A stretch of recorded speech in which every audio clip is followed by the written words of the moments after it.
हरियाणा से इतने sports player क्यों आते हैं? ऐसा क्या है हरियाणा में? हरियाणा में एक तो कल्चर वैसा है। 90% लाइक स्पोर्ट्स प्लेयर हरियाणा से ही होते हैं।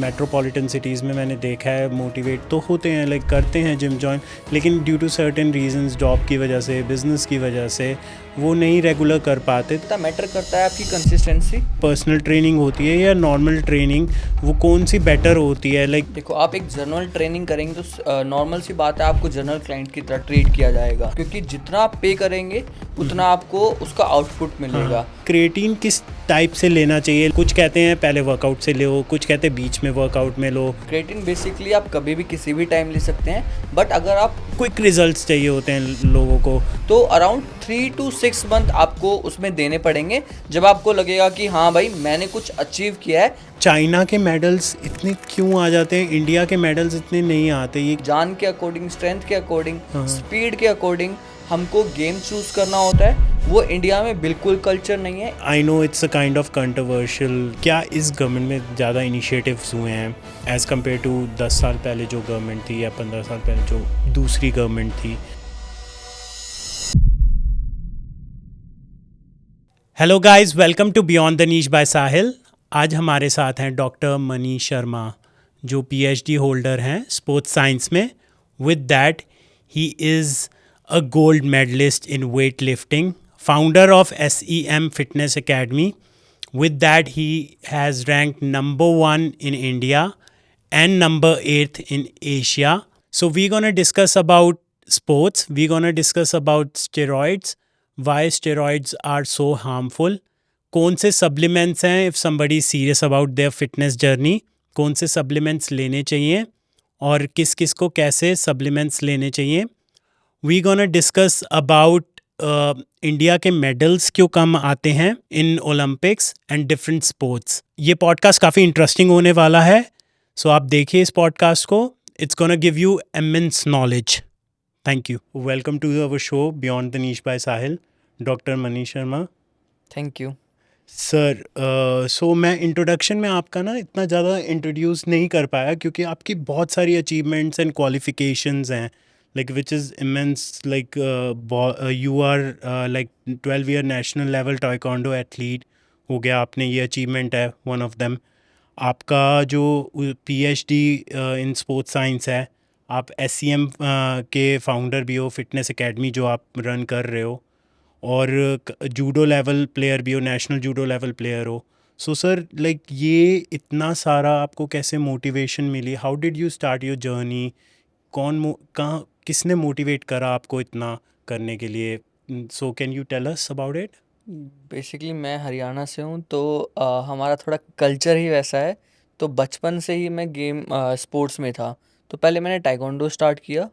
टाइकोंडो से फिर उसमें कई साल नेशनल खेले, मेडल आए, पर उतना अचीव ना करने की वजह से और साइड बाय बॉडी टाइप को देखते हुए weight lifting and CrossFit start किया। फिर क्रॉसफिट में इंडिया रैंक बनाई, एशिया रैंक बनाई। देन एजुकेशन, फिर जब यही कर रहे थे बचपन से, तो एजुकेशन भी इसी की लेनी थी।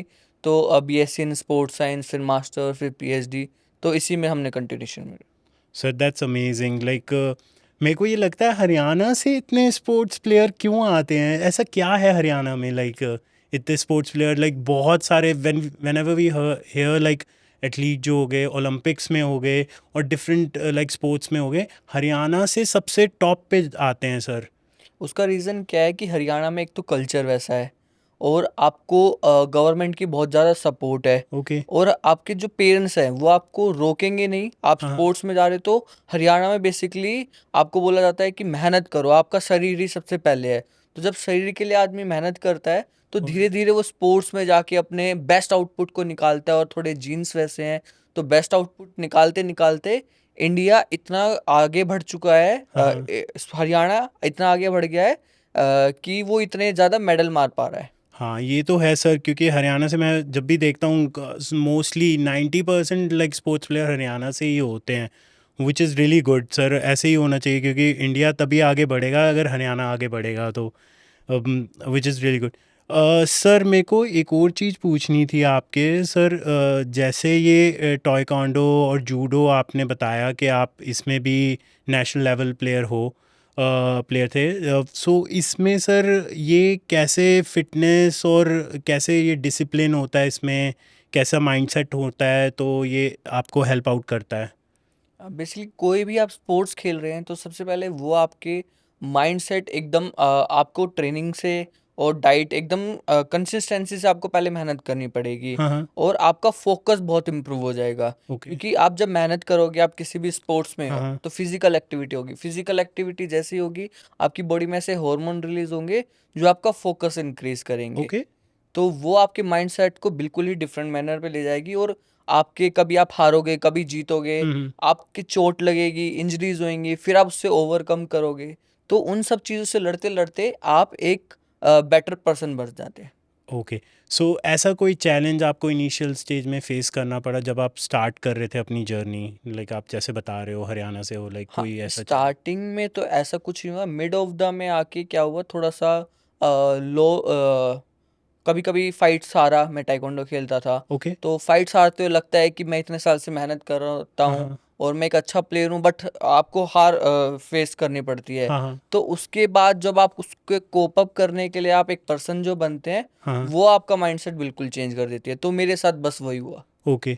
तो आपको क्या मोटिवेट करता रहा लाइक स्टार्टिंग में कि नहीं करना ही करना है, इसी में ही जाना है? Like I am sure like सबको होता है कि डीमोटिवेट होते हैं बीच में, चीज़ें things doesn't work out according to you, like जो हम सोचते हैं वो काम नहीं करती हैं। लेकिन क्या ऐसी चीज़ रही कि आपको पुश करा और मोटिवेट करा चीज़ों ने कि नहीं इसी में ही जाना है, टाइकोंडो में जाना है, जूडो में जाना है, क्रॉसफिट में जाना है? मैं देख सकता हूँ लाइक आपका एक्सपीरियंस में, आपका like you been number 1 in India and number in 8th in Asia in CrossFit sorry. तो ये क्या आपको मोटिवेट करा लाइक कि पुश करता रहा कि नहीं करना ही करना है ये?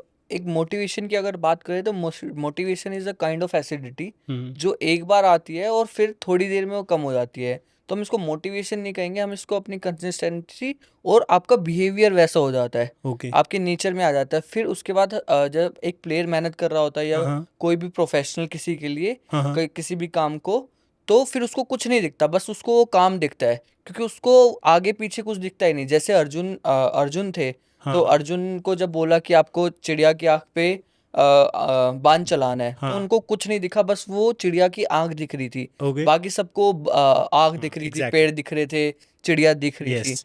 तो ऐसे ही होता है जब आप एक किसी चीज़ को पकड़ के अपने मेहनत करते हैं पूरा, तो कुछ नहीं दिखता। तो उसमें मोटिवेशन एक राइट वर्ड नहीं है, motivation is a small thing. Okay.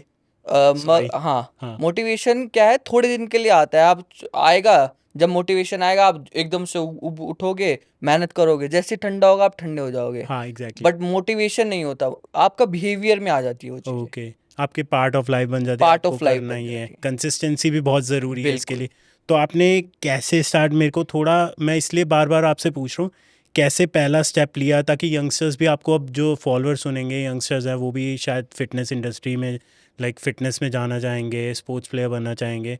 तो कैसे फर्स्ट इनिशिएट करा और क्या क्या स्टेप बाय स्टेप मेरे को बता सकते हैं? जैसे पहले टाइक्वांडो करा या जूडो में करा या क्रॉसफिट में करा या पीएचडी कब करी, थोड़ा सा मेरे को और थोड़ा सा सर ब्रीफ में बताइए स्टार्टिंग में। बेसिकली जब मैं अराउंड फर्स्ट स्टैंडर्ड में था तो मैंने टाइकोंडो स्टार्ट किया था। फर्स्ट स्टैंडर्ड में, या दैट्स अमेजिंग। फिजिकल एक्टिविटी बचपन से ही चल रही थी, बट एज एन जी। प्रोफेशनल गेम मैंने फर्स्ट क्लास से स्टार्ट किया टाइकोंडो को। और फिर टाइकोंडो को बहुत साल एथलीट रहा टाइकोंडो का। फिर धीरे धीरे मेरे जूडो इन्वॉल्व हुआ, ओके। फिर जूडो के नेशनल खेले। फिर ओके। उसके बाद जब दिखा कि मैं as an athlete better perform कर सकता हूँ वेट लिफ्टिंग एंड क्रॉसफिट में, हाँ हाँ। क्योंकि बॉडी टाइप वैसा था बचपन में, जो एकेडमी पास थी करके वो ज्वाइन कर ली। ओके। बट जैसे जैसे अपनी बॉडी के बारे में पता लगा, अब साइंस के बारे में पता लगा, तो मैं वेट लिफ्टिंग एंड क्रॉसफिट की साइड गया। और वहाँ पर बहुत अच्छा रिजल्ट, जैसे आपको पता है कि इंडिया में रैंक बनाई, एशिया में रैंक बनाई, यस। वेट लिफ्टिंग में ऑल इंडिया भी खेला। यस। ठीक है, तो उस तरीके से फिर एजुकेशन पर्पज से भी वैसे ही इंजरी हो गई थी मेरे अच्छा। वेट लिफ्टिंग में। तो उसके बाद उसको ठीक करने के चक्कर में कुछ एजुकेशन लेते लेते लेते हम्म। इतनी एजुकेशन थोड़ा सा अपने आप को इम्प्रूव, एक है ना कि प्लेयर का माइंडसेट होता है कि जिस चीज़ को पकड़ो हाँ उसको बिल्कुल अंदर तक घुस जाओ। हाँ। तो एजुकेशन में भी वैसे ही हुआ। फिर जब मैंने स्टार्टिंग करी स्टडी की, तो फिर स्टडी करते करते मैं उसमें पीएचडी तक पहुंच गया। अरे वाह सर। तो सर आपका कोई स्टार्टिंग में जैसे इंस्पिरेशन रहा, लाइक कोई ऐसे जैसे किसी को देख के इंस्पायर हुए, लाइक मोटिवेट हुए, कोई ऐसा लाइक स्पोर्ट्स प्लेयर या कोई ऐसा था कोई जिससे इंस्पायर होके आपने स्टार्ट करा? जब मैंने स्टार्ट किया गेम तो ऐसा कुछ नहीं था, बट मैंने जब ज्वाइन किया, मेरे जो सर थे नवीन दैया, जिन्होंने मेरे को गेम स्टार्ट करवाई, हम्म। उन्होंने मेरे को सारी चीज़ें सिखाई। फिर मैं अच्छा। उनको देखते देखते चीज़ों को आगे करता रहा। फिर उनके सिवा एज एन एथलीट मैंने कभी किसी को नहीं किया, क्योंकि मुझे लगता था कि मुझे बनना है। हाँ हाँ। गेम सबकी देखते थे कि हाँ भाई किसकी कैसी है, क्या है, उसके कुछ अच्छे पॉइंट कुछ बुरे, वो ओके। नेगलेक्ट करते करते अपने आप को बेस्ट बनाने के लिए। बट जो मेरा इंस्पिरेशन रहा वो मेरे सर रहे। अच्छा सर, एक और चीज़ पूछनी थी मेरे को, जैसे आजकल चलता है लाइक लोग डाइट करके भी कर लेते हैं वेट कम, ठीक है। दो मेरे को भी पता है फ़ैट लॉस भी उससे फ़ैट लॉस तो हो जाता है, आपका मसल भी जाता है। तो लाइक डाइट करके या एक्सरसाइज करके, जिम में जाके या एक्सरसाइज करके स्ट्रेंथ ट्रेनिंग करके कौन सा बेनिफिशियल रहता है, लाइक डाइट से या एक्सरसाइज से? देखो, अगर हम ऐसे बात करें कि डाइट ज़्यादा बढ़िया है या एक्सरसाइज, किससे हमें फैट लॉस करना चाहिए, वेट लॉस हाँ करना हाँ। चाहिए, तो बेसिकली अगर हम दोनों को कंबाइन करें, अगर हम फैट लॉस, आपका जो वेट लॉस है वो डाइट से भी हो जाएगा। हाँ हाँ। But the reason to involve exercise क्या है कि आपको अपने लॉन्ग टर्म के लिए चीज़ों को रखना है। ओके। अगर आप सिर्फ डाइट से करेंगे तो आपकी मसल भी जाएगी। Yes exactly. आपको अपने सिर्फ वेट कम करके आपको ऐसा नहीं दिखना कि आप बिल्कुल फिट हैं। हाँ। आपको मूवमेंट भी आनी चाहिए, आपकी यस। जो बेसिक मूवमेंट है, फंक्शनल मूवमेंट है, वो आप इजीली परफॉर्म कर पाएँ। तो आप जब वेट ट्रेनिंग को, जिम को अपने वर्कआउट अपने शेड्यूल में ऐड करते हैं, हाँ तो हाँ। उससे मसल गेन होता है, जिससे आपको सपोर्टिव मसल इम्प्रूव होती हैं और आप उससे अच्छी फंक्शनिंग कर पाएँ। ओके। तो सर साथ साथ ये भी होता है कि लोग कहते हैं कि घर पे एक्सरसाइज कर लेंगे, हमें जिम जाने की ज़रूरत नहीं, यहाँ पे टाइम नहीं होता, कुछ भी रीज़न, मैनी मोर रीजंस। तो सर आप उनको थोड़ा बताइए कि घर का वर्कआउट बेटर होता है या लाइक जिम जाके वर्कआउट होता है जिससे रिजल्ट्स अच्छे आते हैं और बेटर आते हैं? जिम और घर दोनों पे रिजल्ट बहुत बढ़िया आते हैं। बट ये डिफाइन करता है कि आपका शेड्यूल क्या है, सबसे हाँ पहला। ठीक है, आपकी कंसिस्टेंसी कितनी है। हाँ। हाँ। आप जिम जाते हैं तो बहुत अच्छा, क्योंकि आपको उसमें ऐड ऑन चीज़ें मिल जाती है, ओके। आपकी फंक्शनिंग बढ़ जाती है। हम्म ठीक है, लाइक आप वहाँ पर वेट, एडिशनल वेट हो जाते हैं आपके पास, तो आप वेट से ट्रेनिंग कर सकते हैं। हम्म। बट घर में ऐसा नहीं होता। मगर ऐसा नहीं है कि रिजल्ट बेटर घर पे आएंगे या जिम में, दोनों में बहुत बढ़िया रिजल्ट आ सकते हैं। इट्स डिपेंड कि आप कैसे फंक्शनिंग कर रहे हैं हाँ। और आपका शेड्यूल क्या है। ओके। और कंसिस्टेंसी मेन मेन आपका की चीज़ की पॉइंट है पॉइंट इसका। होता है, हाँ जी वो तो है सर, कंसिस्टेंसी के बिना कुछ भी नहीं होता। बिल्कुल। कोई भी आप चीज़ चूज़ करेंगे, आप मोटिवेटेड हैं, लेकिन आपकी कंसिस्टेंसी मैटर बहुत करती है उस चीज़ में। मेरे को एक चीज़ पूछनी थी आपसे सर, कुछ लोग होते हैं बहुत मोटिवेटेड, जैसे मैंने अभी बताया मोटिवेशन तो होती है स्टार्टिंग में सबको कि जिम जाना है, एक्सरसाइज करनी है, वर्कआउट करना है, रिजल्ट्स लाने हैं, अपने आप को ट्रांसफॉर्म करना है। बट क्या होता है कुछ टाइम बाद लोग वीक हो जाते हैं इसमें कि लाइक कंसिस्टेंट नहीं हो पाते, मोटिवेशन भी कम होती जाती है धीरे धीरे धीरे धीरे। तो लाइक ऐसा क्यों होता है, लाइक लोग मोटिवेट कम हो जाते हैं, जिम जाते हैं फिर छोड़ देते हैं जिम कुछ टाइम बाद? कुछ लोग जिम स्टार्ट करते हैं बहुत मोटिवेशन से, बट उसको कंटिन्यू नहीं कर पाते। उसका मेन रीज़न होता है कि हमको एक जल्दी रिजल्ट हाँ चाहिए। अब क्या होता है, जब आप सबसे पहला रीज़न है कि आप मोटिवेट होके जिम गए, हाँ। आपने उसका short term goal, long term गोल ऐसे नहीं बनाए, डिफाइन नहीं किया। आप गए, आपको दिखा रिजल्ट नहीं आए, तो आपने कहा जिम जाने से कुछ नहीं होता, छोड़ दो। दूसरा, आप सिर्फ मोटिवेट होके चले हाँ गए। हाँ। तो अभी मैंने बताया, motivation is a kind of acidity. क्यों एकदम से आपको बूस्ट अप करेगी, हाँ हाँ। एसिडिटी जैसे जलन एग्जैक्ट करती है, बट एग्जैक्टली। थोड़ी देर में वो आपको शांत कर देगी। तो मोटिवेशन वैसा ही है, आपको उसको अपने हैबिट बनाना पड़ेगा। आपको समझना पड़ेगा कि workout, training is a your lifestyle, okay. Not कि बस मोटिवेट होके थोड़े दिन जाना है। ठीक तो है। इस वजह से लोग जाते हैं और जल्दी छोड़ देते हैं और उसको कंटिन्यू नहीं कर पाते। इसमें ऐसे प्रोफेशनल्स भी होते हैं लाइक जो आते हैं थोड़ा टाइम करते हैं बट अपने बिजी स्केड्यूल होता है उनका, अपना 9 to 5 जॉब करते हैं या जो भी शिफ्ट करते हैं, मेट्रोपॉलिटन सिटीज़ में मैंने देखा है मोटिवेट तो होते हैं, लाइक करते हैं जिम जॉइन, लेकिन due to certain reasons, job की वजह से, बिजनेस की वजह से वो नहीं रेगुलर कर पाते। तो ऐसा कुछ बताइए सर, वो कैसे मैनेज कर सकें, कितने हफ्ते में कितने दिन वर्कआउट करें, कैसे करें, कैसे स्केड्यूल को मेंटेन करें, कैसे इसको पार्ट ऑफ लाइफ बनाएं, क्योंकि पार्ट ऑफ लाइफ जब तक नहीं बनाएंगे तब तक आपको कंसिस्टेंट नहीं हो पाएंगे, थोड़ा टाइम करेंगे छोड़ देंगे। तो इसको पार्ट ऑफ लाइफ कैसे बनाएं फिटनेस को? जो अपने बिजी प्रोफेशन में जो जॉब या बिजनेस कर रहे हैं और हाँ। बहुत ज़्यादा शेड्यूल टाइट है, तो सबसे पहले उनको सोचना पड़ेगा कि उनकी प्रायोरिटीज़ क्या हैं, ओके। कि उनको अपने लाइफस्टाइल को अच्छा करना है, अपनी हेल्थ पे भी ध्यान देना है या नहीं हाँ। देना। सेकंड थिंग कि उनको अपना शेड्यूल बनाना पड़ेगा, कि हो सकता है कि आपके पास 1 आवर ना हो, हाँ। तो आप अपने 20-30 मिनट्स घर पर भी कर सकते हैं, जैसे हमने ओके। अभी बात करी जिम हाँ, या एग्जैक्टली। होम। होम ठीक है, वर्कआउट। तो वो ज़्यादा मैटर नहीं करता, मैटर करता है आपकी कंसिस्टेंसी, ओके। और आप उसको अपने अच्छे तरीके से करें।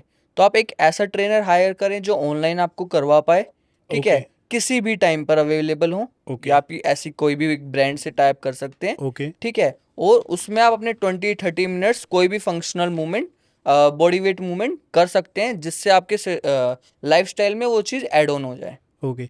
और जैसे आपने स्टार्टिंग में बताया था आप क्रॉसफिट में भी हैं, लाइक क्रॉसफिट भी कर रखा है आपने, और आप इसमें नंबर 1 इन इंडिया थे, रैंक हुए, नंबर 8 इन एशिया हुए।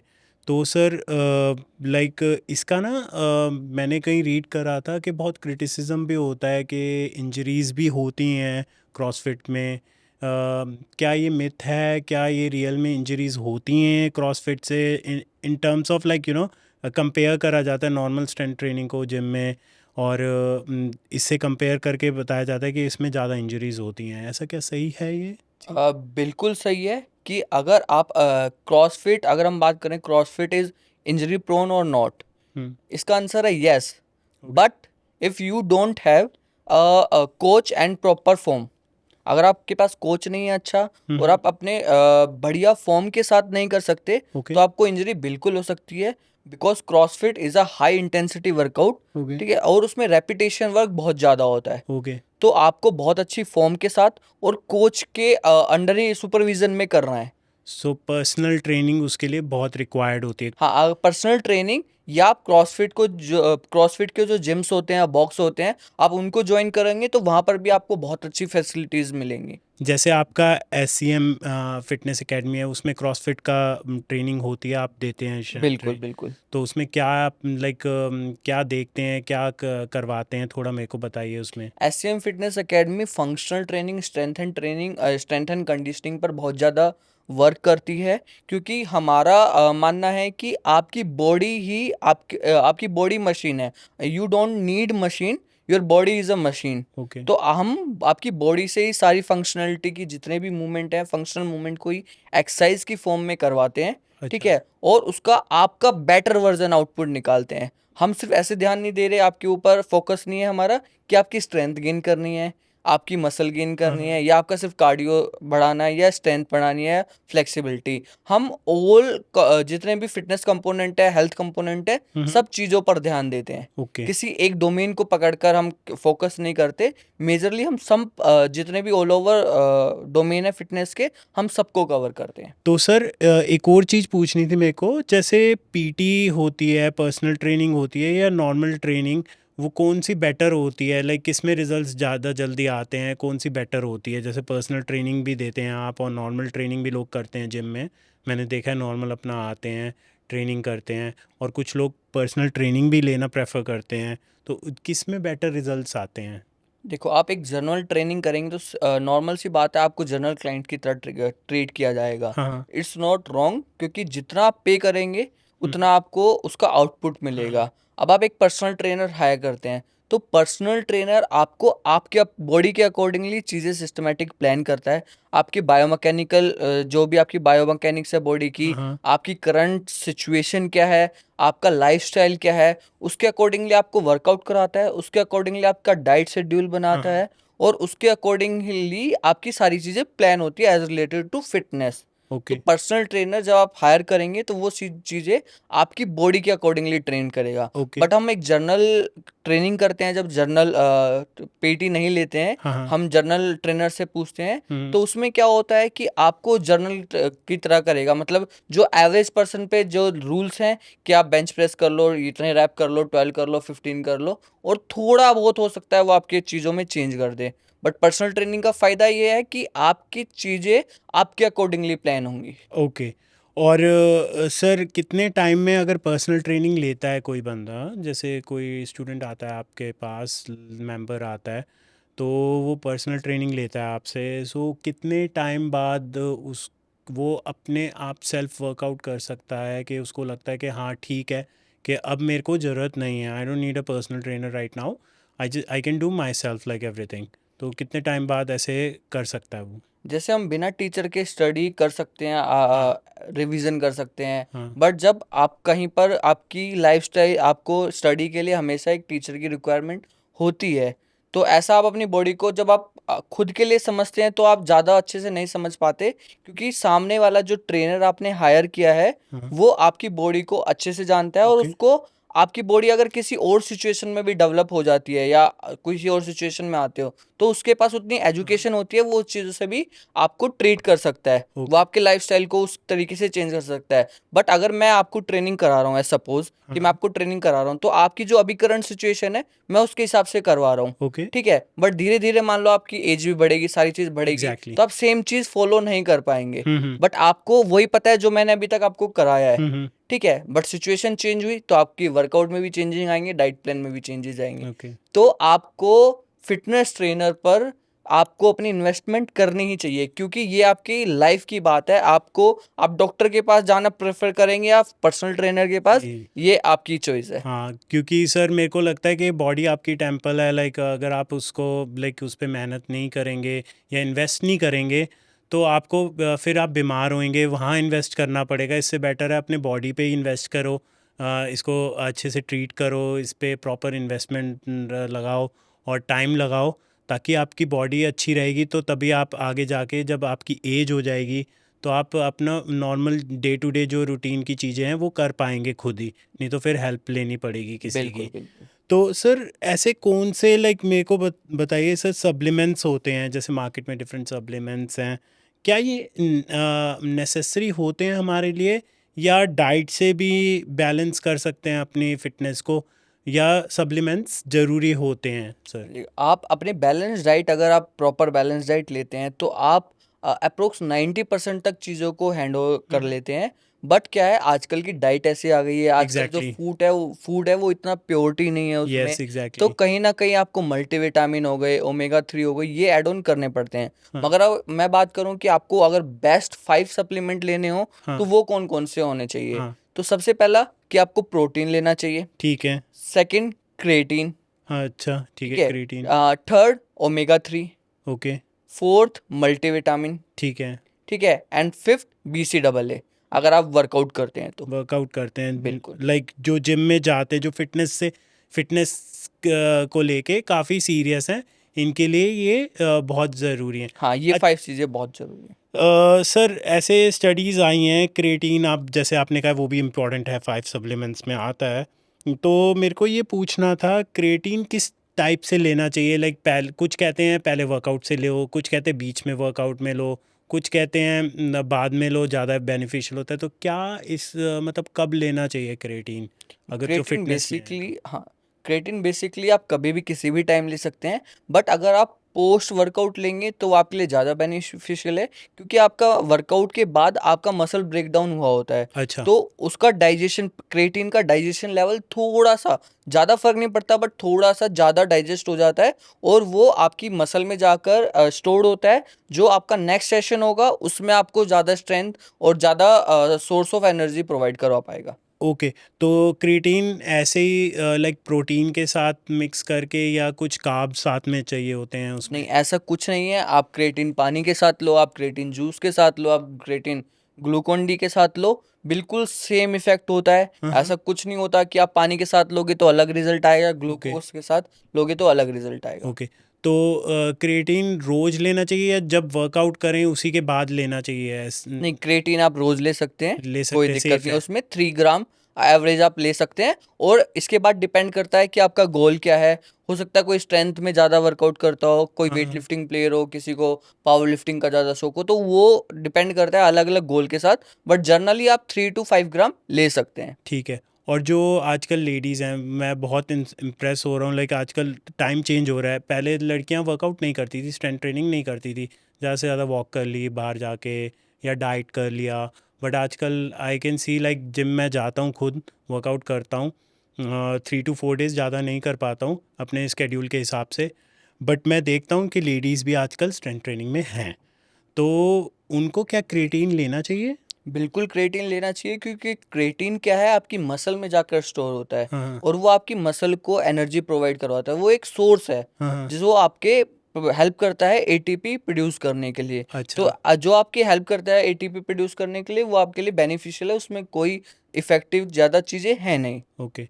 तो एनी जेंडर लाइक क्रिएटिन जो है सबको लेना चाहिए, चाहे लड़का हो लड़की हो, जो वर्कआउट कर रहे हैं, स्ट्रेंथ ट्रेनिंग कर रहे हैं, एक्सरसाइज कर रहे हैं, प्रॉपर फिटनेस में हैं, उनको क्रिएटिन ज़रूरी है लेना। वो बेनिफिट ही करेगा, बेनिफिशियल ही है, राइट सर? बिल्कुल। ठीक है सर। सर मेरे को एक और चीज़ पूछनी थी, जैसे आप स्पोर्ट्स में हैं प्रॉपर, लाइक आप क्रॉसफिट में रहे, आपने इतनी अचीवमेंट करी, स्टडीज़ करी, पीएचडी करी स्पोर्ट्स साइंस में, तो आपको ये पता ही होगा थोड़ा, ये नाडा और वाडा है क्या, ये स्पोर्ट्स में जो है, तो मेरे को थोड़ा इसके बारे में बताइए। नाडा एंड वाडा एजेंसी है जो डोप टेस्ट करती है। हाँ नाडा इंडियन एजेंसी है, वाडा वर्ल्ड लेवल पे एजेंसी है। ये क्या है, एथलीट को हाँ टेस्ट करती है कि फेयर प्ले हो। हाँ। कोई बच्चा डोप लेके, स्टेरॉइड लेके अपनी एनहांस एथलीट ना हो, वो अपना नेचुरल एथलीट हो। ओके। और वो डोप टेस्ट करती है, अच्छा। नाडा इंडिया के लेवल पर और वाडा वर्ल्ड लेवल पर। ओके, तो आपका कोई ऐसा एक्सपीरियंस लोग लेते हैं स्टेरॉइड्स लाइक? आजकल के कल्चर में गेम को, अगर स्पोर्ट्स को हटा दूं, जिम के कल्चर में बात करें, तो आजकल ये बहुत ज़्यादा हो गया है because of the Instagram influencer. हाँ हाँ। क्योंकि लोग देखते हैं कि बॉडी बन रही है, बॉडी बनने से नेम आता है, फेम आता है, ठीक है। और जो नेचुरल मेहनत कर रहा है उसका इतना मसल मास इंप्रूव नहीं होता। राइट। उनको लगता है कि इंस्टाग्राम पे भैया ने दिखाया है कि वो नेटी हैं, उन्होंने हाँ कभी हाँ नहीं लिया तो ऐसे ही बॉडी बनती हाँ है, हाँ। ठीक है। बट वो मेहनत करते हैं, उतना रिजल्ट आता नहीं है, क्योंकि इतना पॉसिबल ही नहीं है एज एन अच्छा। ह्यूमन जितना वो इंस्टाग्राम के इन्फ्लुएंसर दिखाते हैं। हाँ, तो बहुत आजकल उसकी दिखाते हैं। वजह से आजकल ये कल्चर थोड़ा सा बिगड़ रहा है। ओके, तो इसके क्या साइड इफ़ेक्ट्स होते हैं, थोड़ा बताइए। अगर आप स्टेरॉइड या किसी भी ड्रग का आप इनहेल करते हैं, हाँ हाँ। तो आपके ऑर्गन्स पे बहुत ज़्यादा इफेक्ट पड़ता है। अच्छा। आपकी मसल मास जो भी है वो अभी तो बहुत बूस्टअप होगा, वो बाद में धीरे धीरे आपकी मसल की क्वालिटी ख़राब हो जाएगी। इन फ्यूचर जब आप छोड़ देंगे, बहुत आगे की हाँ लॉन्ग टर्म में बता रहा हूँ मैं, ठीक है। आपका सबसे पहले आपके लीवर ऑर्गन पे इफेक्ट पड़ा, हाँ हाँ। आपके मसल मास पे, मसल पे क्वालिटी पे इफेक्ट पड़ा, आपके खुद के माइंडसेट पे बहुत इफेक्ट पड़ेगा। क्योंकि आप जब लेंगे, आप एक अलग जोन में होंगे, जब आप चीज़ों को छोड़ देंगे तो आपका वो जोन पूरा डिस्टर्ब हो जाएगा और आप एक दूसरे जोन में आ जाएंगे। आपकी फर्टिलाइजेशन में भी बहुत ज़्यादा इफेक्ट होगा। और अच्छा। कई सिचुएशन में ऐसा होता है कि वो आगे अपना फ्यूचर बढ़ा ही नहीं पाते। अच्छा। मतलब बेबी को किसी जैसे जब शादी होती है तो बेबी कंसीव नहीं करवा पाते। अच्छा, इतना इफ़ेक्ट आता है इस बॉडी बिल्कुल। पे? तो हाँ, मैंने भी ऐसे देखा, मैंने भी ऐसे लाइक मेरा भी एक एक्सपीरियंस है, मैं शेयर करना चाहूँगा। मेरे कज़न का दोस्त, so he went to the gym. आजकल टीनेजर हैं, इंस्पायर हो जाते हैं इंस्टाग्राम पे, आप जैसे कह रहे थे रील्स देखते रहते हैं, दे गेट मोटिवेटेड, ऐसी बॉडी बनानी है, ऐसे फिट, ऐसा बनना है मेरे को ट्रांसफॉर्मेशन चाहिए। लोग कंसिस्टेंट होते नहीं हैं, लाइक क्विक रिजल्ट्स चाहिए होते हैं लोगों को। तो he went to a gym, और उसने जिम में जाके ट्रेनर को कहा मेरे को ऐसी बॉडी बनानी है, कोई दिखाया होगा इंस्टाग्राम पे जिसको फॉलो करता होगा। अ, अब वो तो रिस्पॉन्सिबल नहीं है, वो तो अपनी पोस्ट डालते हैं, बॉडीज़ दिखाते हैं, ये सब, ये मोटिवेट, ये ऐसे मोटिवेट तो नहीं कहूँगा, दैट्स अ रॉन्ग वर्ड, ये ऐसे इंस्पायर हो जाते हैं और चाहते हैं कि क्विकली रिजल्ट्स। अब वो उसने कैसे बॉडी बनाई होगी, नेचुरल है नहीं है, उसने ट्रेनर ने उसे कहा कि तू साइकिल चला ले, ये कर ले, आई डोंट नो, लाइक मेरे को टर्म्स ज़्यादा पता नहीं है, रियली सॉरी, क्योंकि मैंने कभी लिए नहीं, लाइक नेचुरल वे में ही करता हूँ, ज़्यादा से ज़्यादा प्रोटीन और क्रिएटिन लेता हूँ मैं। और अपनी डाइट से ही करता हूँ कि ताकि डाइट से ही वर्कआउट करके रिजल्ट्स आएँ अच्छे। And I am happy with my results, like मेरे को ऐसा कुछ वो नहीं है, क्योंकि मेरी कोई प्रोफेशन नहीं है ये। सेकेंड थिंग, तो उसको उसने कुछ ड्रग्स दिए होंगे, आई डोंट नो वट एवर, उसके किडनी ऑर्गन्स ख़राब हो गए, वो हॉस्पिटल में रहा, कोमा में रहा इनफैक्ट, और काफ़ी टाइम तक अब भी वो लाइक ठीक है, लेकिन वो भूल जाता है, उसकी मेमोरी पे इफ़ेक्ट पड़ा, ब्रेन पे इफ़ेक्ट पड़ा इतना, क्योंकि कोमा से निकला। अभी भी वो बेड पे, अब पूरी उम्र लाइक डॉक्टर सेज कि ये ऐसे ही रहेगा, इसको ज़्यादा जल्दी याद नहीं आएगा, भूल जाया करेगा, मेमोरी लॉस हो गई है उसकी।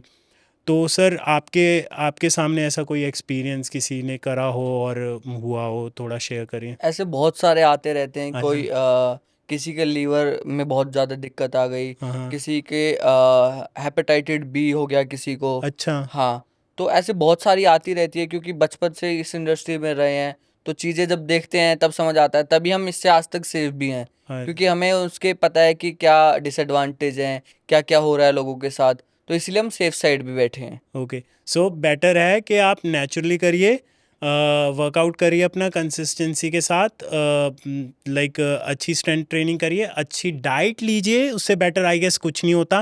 और सप्लीमेंट्स जो आपने 5 रेकमेंड करे हैं वो लीजिए, उसी से ही आप कंटिन्यू करें, रिजल्ट्स आ जाएंगे। कितना टाइम लगता है सर वैसे जनरली, लाइक अगर नेचुरली करें और कंसिस्टेंसी के साथ करें, पार्ट ऑफ लाइफ बनने में, या सी फैक्टर? सो 3 फैक्टर होते हैं सर मेरे हिसाब से, लाइक फील फैक्टर, स्टार्टिंग में फील होता है, पेन होता है बॉडी में, ये सब होता है। उसके बाद होता है सी फैक्टर, लाइक आपको दिखने लग जाता है रिजल्ट्स के, हाँ। एंड लास्ट में होता है it's part of your day to day life. So मेरे को ये जाना है सी फैक्टर में, क्योंकि सी फैक्टर सबसे अच्छा होता है, आप बार बार मिरर में देखते हैं और मोटिवेट भी बहुत होते हैं आप उससे, कि वाओ मेरे इतना आज शट डाउन हो गया, मेरे इतनी अच्छी कट डाउन हो गया, इतना वेट रिड्यूस हो रहा है। तो वो सी फैक्टर कब तक आता है सर, थोड़ा बताइए। आप जब अपना फिटनेस जर्नी स्टार्ट कर रहे हाँ हैं, हाँ। तो उसमें सबसे पहले डिपेंड करता है कि आपका करंट फिटनेस लेवल क्या है। हाँ हाँ। ठीक है, आपका लाइफस्टाइल कैसा है, हाँ हाँ। वो सब अगर हम थोड़ा सा साइड रख दें और सब चीज़ों को इवेल्युएट कर लें, तो आपके 3-4 मंथ में रिजल्ट दिखने लग जाते हैं, थ्री ओके। फोर वीक्स में। बट अगर प्रॉपर ढंग से एक दिखने वाला देखें, तो अराउंड 3 to 6 मंथ आपको उसमें देने पड़ेंगे, जब आपको लगेगा कि हाँ भाई मैंने कुछ अचीव किया है एज एन फिटनेस जर्नी अपने में। ठीक है, और उसमें आपको बाहर का कुछ नहीं खाना होता, डाइट पे भी कंट्रोल रखना पड़ता है आई गेस। सभी ये कहते हैं 70% आपके तो किचन में डाइट है आपकी बिल्कुल। अच्छी, और 30% आपका वर्कआउट होता है। तो उसमें आई गेस लाइक सबको लाइक डाइट भी अपनी कंट्रोल करके रखनी चाहिए, और वर्कआउट रेगुलर करना चाहिए कंसिस्टेंसी के साथ। जैसे हमने सर अभी ड्रग्स की बात करी, स्टेरॉइड्स की बात करी, काफ़ी करते हैं और ये सब होता है, और स्पोर्ट्स की भी बात करी हमने। तो मेरे को एक बात जाननी थी, जैसे इंडिया की पॉपुलेशन ऑलमोस्ट चाइना से बराबर है, like I guess we are the most populated country in the world. China भी ऑलमोस्ट आसपास ही है, लेकिन चाइना के मेडल्स इतने क्यों आ जाते हैं, इंडिया के मेडल्स इतने नहीं आते? ये क्या पॉलिटिकली मोटिवेटेड होता है, क्या होता है इसमें? हमारे पॉलिटिशियंस जो स्पोर्ट्स वो हैं, मिनिस्टर्स हैं या स्पोर्ट्स से रिलेटेड है, ऐसे क्यों होता है कि इंडिया के मेडल्स अभी भी टैली इतनी नीचे है, लाइक हार्डली कुछ आते हैं, कुछ ब्रॉन्ज मेडल आ गए, गोल्ड तो बहुत कम आते हैं, सिल्वर आ गए, तो ऐसा इतना कम क्यों आते हैं? जबकि चाइना की टैली देखो, अमेरिका को बीट करती है, अमेरिका के आसपास होती है, ऐसा क्यों होता है सर? इंडिया में क्या है, ग्रास रूट लेवल पर जो है स्पोर्ट्स कल्चर वो थोड़ा सा चेंज है, थोड़ा सा सिस्टमेटिक हाँ हाँ। नहीं है। हाँ क्योंकि ग्रास रूट पर क्या है, आप कैसे गेम चूज करते हैं, जैसे मैंने भी अभी बताया कि गेम चूज करी, हाँ। टाइकोंडो घर के पास एकेडमी थी तो मैंने चूज कर ली। हाँ। बट एक्चुअली में गेम ऐसे चूज नहीं करी जाती। ओके। सबके बॉडी टाइप अलग होते हैं। जब छोटा बच्चा होता है तो आप किसी को देखते होगे कि ये तो पूरा दिन खेलता ही रहता है, थकता नहीं है। इस छोटे से बच्चे में तो जान बहुत है। हाँ ये ऐसा नहीं है वो बच्चा कुछ अलग है, ये ऐसा है कि उसकी बॉडी टाइप वैसा है। तो हमको ऐसे आइडेंटिफाई करना होता है कि उस बच्चे की पर्टिकुलर कौन सी स्ट्रेंथ है, उसके मसल टाइप कौन से हैं, मसल टाइप ए है, मसल टाइप टाइप 2 है, टाइप 1 है। हाँ। हाँ ठीक है, उसके अकॉर्डिंगली मसल के अकॉर्डिंग, जान के अकॉर्डिंग, स्ट्रेंथ के अकॉर्डिंग, हाँ। स्पीड के अकॉर्डिंग हमको गेम चूज करना होता है। वो इंडिया में बिल्कुल कल्चर नहीं है। इसी की वजह से अब हम लोगों ने एक टैलेंट आइडेंटिफिकेशन की अपना कैंप लगाना स्टार्ट किया है। अच्छा। सैम फिटनेस ऐसे कैंप लगाती है, और वो क्या करते हैं, हम क्या करते हैं, जो बच्चे हैं अराउंड 8 to 15, उनको एनालाइज करती है, उनके टेस्ट करती है, फिटनेस फिटनेस अलग अलग डोमेन पे फिटनेस के, और ओके। फिर उनको गेम बताती है कि आपकी बॉडी के अकॉर्डिंग ये गेम आपके लिए बेस्ट है। सूट हो सकता करेगा, है हाँ। किसी की बॉडी के अकॉर्डिंग किसी के लिए वेट लिफ्टिंग हो, किसी के ओके। लिए टाइकोंडो हो, किसी के लिए ओके। स्प्रिंट हो, किसी के लिए जेवलिन थ्रो हो, हाँ कोई हाँ। थ्रोइंग गेम हो। यस। तो हम उसके अकॉर्डिंगली बच्चे को डिफाइन करते हैं और पेरेंट्स को बताते हैं, जी ये 5 गेम है, आप इस 5 गेम में से बच्चे को डाल सकते हैं और वो आपको बेस्ट आउटपुट देगा। ओके। ऐसे नहीं कि बच्चे ने अपने 10 साल किसी गेम में वेस्ट किए, बाद में पता लगा मेरा तो वो बॉडी टाइप ही नहीं था। एग्जैक्टली। सो आपका कहने का मतलब है कि इंडिया में अब इंफ्रास्ट्रक्चर की एक तो है ही कमी। मैं भी देखता हूँ, मेरे को भी पता है इंफ्रास्ट्रक्चर है कि बहुत ज़्यादा ज़रूरत है, अच्छा इंफ्रास्ट्रक्चर होना चाहिए। प्लस एक गाइडेंस भी नहीं है इंडिया में प्रॉपर गवर्नमेंट की तरफ से। जितना सपोर्ट आ रहा है, लेकिन जितना सपोर्ट आना चाहिए उतना सपोर्ट नहीं है। आई गेस यही आप कहना चाह रहे हो कि गाइडेंस है। ग्रास रूट पे हो गया ये। हाँ। सेकंड है कि इंफ्रास्ट्रक्चर बहुत इम्प्रूव करने की ज़रूरत है। दिल्ली जैसे सिटी में तो है, बट अच्छा। अगर हम एमपी की तरफ चले जाएं, टीयर हम 2 टीयर 3। टीयर 3 टीयर 2 की तरफ चले जाएं, हाँ। वहाँ पर कोई इंफ्रास्ट्रक्चर नहीं है। वहाँ पर बच्चे बहुत अच्छा टैलेंट लेके बैठे हैं yes. As compare to Delhi, but उनको इंफ्रास्ट्रक्चर नहीं मिल रहा, गाइडेंस नहीं मिल रही, तो उसकी वजह से वो अपना टैलेंट दिखा नहीं पा रहे किसी को भी। ये तो तो जैसे जैसे चीज़ें इम्प्रूव होंगी, आगे चीज़ें बढ़ेंगी, तो हम बेटर पोजीशन ला पाएंगे मेडल टैली में भी, और अपनी पोजीशन को बेटर सस्टेन कर पाएंगे। और साथ ही साथ थोड़े बहुत इंडिया में अभी कल्चर है, पॉलिटिक्स बीच में आ जाती है, एग्जैक्टली। गेम के बीच में पॉलिटिक्स आती ही आती है। ये अभी इंडिया में कल्चर बना हुआ है। जिस दिन धीरे धीरे करके ट्रांसपेरेंसी आ रही है इंडिया के स्पोर्ट्स कल्चर में, बट इसको और ज़्यादा इम्प्रूव होने की ज़रूरत है। जैसे जैसे ट्रांसपेरेंसी आती रहेगी, उसके अकॉर्डिंगली हम बहुत ज़्यादा बेटर परफॉर्म कर पाएंगे। आने वाले कुछ 3-4 साल या 10 साल के बाद हम कुछ ज़्यादा बेटर परफॉर्म कर पाएंगे। मतलब आपका कहने का मतलब है इम्प्रूवमेंट हुई है वैसे तो, सबको दिखता है क्योंकि टैली भी थोड़ी अप हुई है हमारी ना, मतलब उतनी नहीं हुई जितनी होनी चाहिए बट अप हुई है। लेकिन अभी भी बहुत कुछ करना बाकी है infrastructure wise, guidance wise, like improvement होनी चाहिए ताकि इंडिया की भी tally as compare to other countries, China हो गई, अमेरिका हो गई, थोड़ी बढ़ेगी। आई गेस गवर्नमेंट कर रही है, इतना नहीं कर रही लेकिन थोड़ा बहुत हो रहा है। ग्रेजुअली हम लोग कर लेंगे आई गेस, थोड़े 10 साल में, जैसे आपने कहा 10-15 साल में टैली बढ़ जाएगी धीरे धीरे करके।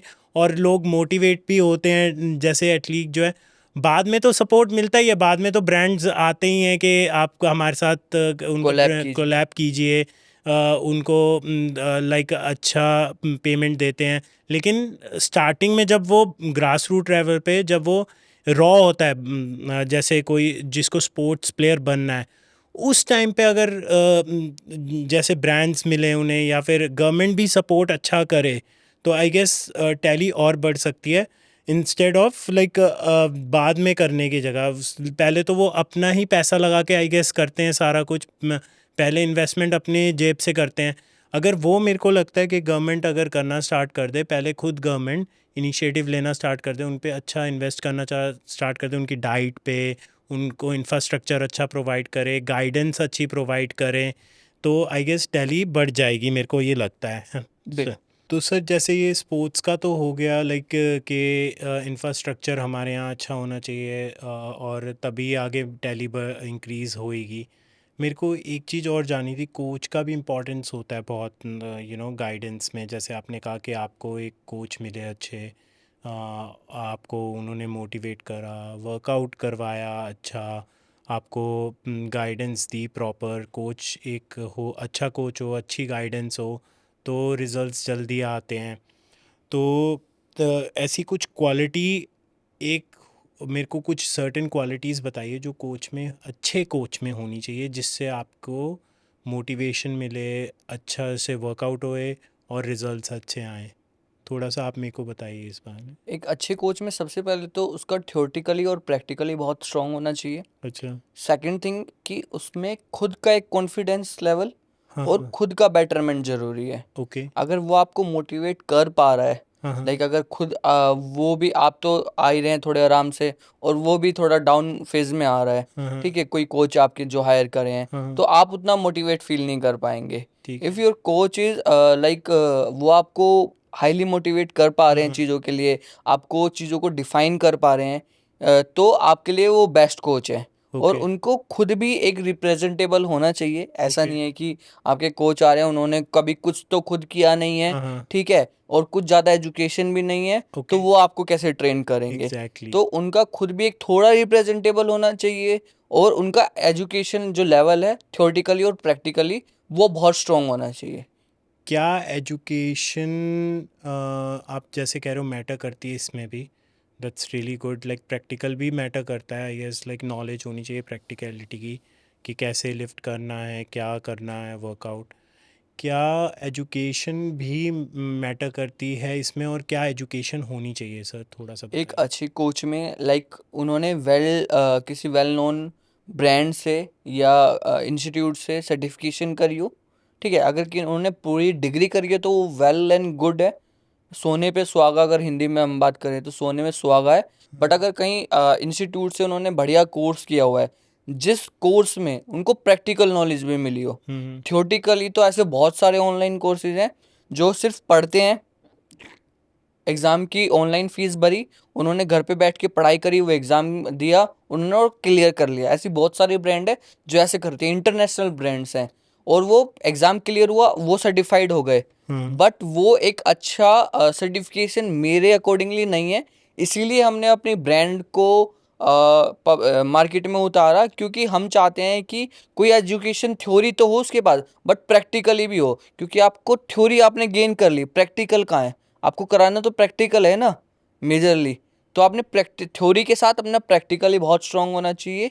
तो उसीलिए हमने अपने ब्रांड को उतारा, सैम फिटनेस एकेडमी को, जिसके थ्रू हम सर्टिफिकेशन प्रोवाइड करवाते हैं ओके डिफरेंट डिफरेंट डोमेन में। लाइक हम स्ट्रेंथ एंड कंडीशनिंग में करवाते हैं, ओके फंक्शनल ट्रेनिंग में करवाते हैं, हाँ हाँ वेट लिफ्टिंग में सर्टिफिकेशन करवाते हैं। ओके तो एक कोच को ऐसे इंस्टीट्यूट से सर्टिफिकेशन करनी चाहिए, हाँ या ऐसी ब्रांड से जो प्रैक्टिकल एंड थ्योरी दोनों पे ध्यान दे। ऐसा नहीं है कि आपने एग्जाम दिया और आप सर्टिफाइड कोच कहलाने लग गए और दैट्स इनफ।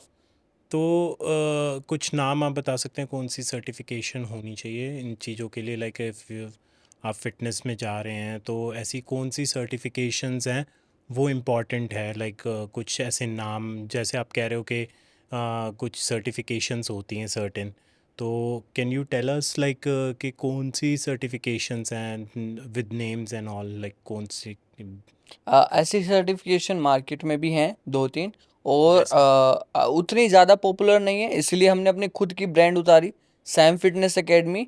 तो अब आप एक बिजनेसमैन से पूछेंगे कि आप कौन सी ब्रांड को प्रमोट करेंगे, तो मैं कहना चाहूँगा Sam fitness is the best academy to absolutely. Done your certification and education में। Start your career in fitness industry. Okay, और एजुकेशन वाइज मैं सर वैसे पूछ रहा हूँ आपसे, क्या एजुकेशन ज़रूरी होती है फिटनेस में। फिटनेस में एजुकेशन आपको बायोमैकेनिक पूरी पता होनी चाहिए बॉडी की, ओके एनाटॉमी पूरी पता होनी चाहिए, किनेसियोलॉजी आपको कि बॉडी कैसे काम कर रही है, किस फेज में आपको कितने रेपिटेशन वर्क करवाने हैं, तो ये सब आपको पता होना चाहिए। तो स्पोर्ट्स ट्रेनिंग हो गया, स्ट्रेंथ ट्रेनिंग हो गया, इन सब की आपको एजुकेशन, आपकी नॉलेज बहुत अच्छी होनी चाहिए, तब जाकर आप एक बेस्ट कोच बनते हैं। जैसे आप पीएचडी हैं स्पोर्ट्स साइंस में, तो उसमें क्या होता है पीएचडी में, क्या। पीएचडी में तो सबका सेम रहता है कि पीएचडी में आपको अपना एक पॉइंट उठाना है, ठीक है, आपको अपना एक टॉपिक चूज करना है, उसके ऊपर आपको रिसर्च करनी है, और उस रिसर्च पे आपको अपना बेस्ट से बेस्ट रिजल्ट निकालना है। उसमें आपको कुछ सब्जेक्ट लेने हैं, अलग अलग सब्जेक्ट पे आपको ट्रायल करने हैं, जो भी आपका टॉपिक है उसके अकॉर्डिंगली। हो सकता है वो आपकी रिसर्च प्रैक्टिकली आप करें उसको, या सब्जेक्टिव हो या ऑब्जेक्टिव हो, वो डिपेंड करता है आपके टॉपिक पे। तो उस टॉपिक के बाद आप जब रिसर्च कर लेते हैं तो आप पब्लिश करते हैं अपनी थीसिस, और ओके उसमें जो भी उसका आउटपुट या रिजल्ट आता है। ओके, और आप लाइक जैसे क्रॉसफिट में इंडिया में नंबर वन रैंक हुए, और आप एट्थ एशिया में हुए, तो उसमें आपको सर्टेनली चैलेंजेस तो आए होंगे लाइक आई गेस, तो क्या चैलेंजेस आए वहाँ फेस करे आपने? सबसे पहले जो चैलेंज थे कि इंजरी के से रिलेटेड, स्पोर्ट्स इंजरी से रिलेटेड इंडिया में कोई उतना एजुकेटेड नहीं है कि ओके। वो आपको प्रॉपर गाइड कर पाए। दैट्स वाई मैंने खुद इतनी स्टडी स्टार्ट करी, और स्टडी स्टार्ट करके उन चीज़ों के बारे में जाना, फिर पढ़ा, फिर सर्टिफिकेशन भी करी बहुत सारी, हाँ हाँ। इंटरनेशनल सर्टिफिकेशन करी, फिर खुद की इंडिया में खुद की ब्रांड लॉन्च करी। ठीक है। तो सर्टेन कोई ऐसा एक्सपीरियंस लाइक आपको इसमें आया हो, लाइक माइंड में हो अगर, इफ़ कि जब आप रैंक करें तो लाइक कोई ऐसा एक्सपीरियंस अच्छा या बुरा शेयर करना चाहोगे? जब मेरी रैंक बनी, सबसे पहले तो एक होता है कि जब आप 17-18 साल के बच्चे से एकदम बता रहे हो कि आप इंडिया में नंबर 1 पे आ गए हो, एशिया में 8th पे आ गए हो। इतने यंग तो थे आप, लाइक क्या एज थी आपकी तब जब आपने रैंक करा? 17-18। वाओ। तो उस टाइम पे ऐसा था कि पता नहीं मैंने क्या अचीव कर लिया, और एक होता है ना कि मैं इतने सालों से सोच रहा था किसी बारे में और वो सच हो गया। हाँ हाँ। तो जब वो सच हुआ तो ऐसा लग रहा था कि कुछ काबू में ही नहीं, मतलब वो एक फीलिंग ऐसी थी कि आप ब्लैंक हो जाते हैं और आपको पता ही नहीं कि ये है क्या। तो समझ सकता हूँ। उसके बाद लोगों को पता लगा कि मनीष शर्मा कौन है। फिर धीरे धीरे एज एन ब्रांड रिप्रेजेंटेटिव बने, बहुत सारी ब्रांड के साथ कोलैब हुआ, और फिर डिकैथलॉन के साथ मैंने पार्टनरशिप करी, फिटनेस एज एन अच्छा फिटनेस पार्टनर था मैं डिकैथलॉन का अच्छा अच्छा। 2019 में अराउंड। फिर मेरी तभी 12th भी कंप्लीट हो रही थी। फिर उसके बाद इंडिया के मैंने बेस्ट कॉलेज में एडमिशन लिया, जो स्पोर्ट्स का इंडिया का बेस्ट कॉलेज है, कौन दिल्ली सा? यूनिवर्सिटी में Indira Gandhi institute of physical education and sports science. अच्छा बीएससी करी मैंने वहाँ से। अच्छा अच्छा। फिर उसको करके फिर उसी में मास्टर्स करी। हम्म। फिर धीरे धीरे साथ में अपनी ब्रांड बिल्ड करते रहे, अच्छा और फिटनेस में और वेट लिफ्टिंग स्पोर्ट्स में खेलते रहे। तो उसी के दौरान मैं दिल्ली यूनिवर्सिटी का स्पोर्ट्स प्रेसिडेंट बना। वाओ। पूरे दिल्ली यूनिवर्सिटी में 62 अराउंड कॉलेज हैं, उन सब का मैं स्पोर्ट्स प्रेसिडेंट था 2019 से 2023 तक। ओके। मतलब 4 साल सारे 62 कॉलेज मेरे अंडर आते थे एज एन स्पोर्ट्स के मामले में। अच्छा अच्छा। तो वो मैंने रिप्रेजेंट किया। फिर यूनियन प्रेसिडेंट होते हैं यूनियन के अलग अलग, तो उनके इलेक्शनों में भी कुछ काम किए, और अपने ड्यू के स्पोर्ट्स कल्चर को जितना ले जाने के लिए ऊपर हमने बहुत सारे फेस्ट करवाए, अच्छा, बहुत सारे culture sports fest event organise करे। तो ये सब हम काम करते थे। आपने क्या ऐसी इम्प्रूवमेंट वहाँ, मतलब क्या काम करे लाइक जिससे स्पोर्ट्स को आगे मोटिवेशन मिले? हमने पहले, सबसे पहले क्या होता था, दिल्ली यूनिवर्सिटी में उतना कैश प्राइस कोई नहीं देता था, ठीक है। तो मैं एज एन पहले से एक नॉन फेस था मार्केट में, तो मैंने बहुत सारे कोलैबोरेशन उठाए, और वहाँ पर एक high amount of cash price रखा डिफरेंट डिफरेंट गेम्स में। ओके। एक स्पोर्ट्स फेस्ट करवाया, उसी में मैंने 3 days का स्पोर्ट्स फेस्ट था, तो उसी में टग ऑफ वॉर करवाई, फुटबॉल के इवेंट करवाए, मतलब बहुत सारे इवेंट करवाए एक ही प्लेस पे। और वहाँ पर बहुत high amount of cash prize रखा, अच्छा जिससे कि बच्चों को मोटिवेशन मिला। साथ में हमने उनको ट्रैक शूट और वो जितना हम बेस्ट कर सकते थे उस इवेंट को हमने उतना बेस्ट करवाया। साथ ही साथ हमने कल्चर को प्रमोट करने के लिए, स्पोर्ट्स कल्चर को प्रमोट करने के लिए जितने इवेंट होते थे पूरे दिल्ली यूनिवर्सिटी में, कहीं बाहर भेजना होता था, तो हाँ अपने बेस्ट से बेस्ट आउटपुट दिया सबको। कि कोई प्रॉब्लम लेके आया, हमने उसका तभी की तभी सॉल्यूशन करा। ऐसे नहीं कि हाँ भाई हो जाएगा या कर लेंगे। हाँ एज एन अगर नेता देखे तो ऐसे ही होता है कि कोई नहीं जी आप जाओ हो जाएगा, फिर वो हाँ। कभी काम होता नहीं। हमने उसको हैंड टू हैंड चीज़ों को करके दिया।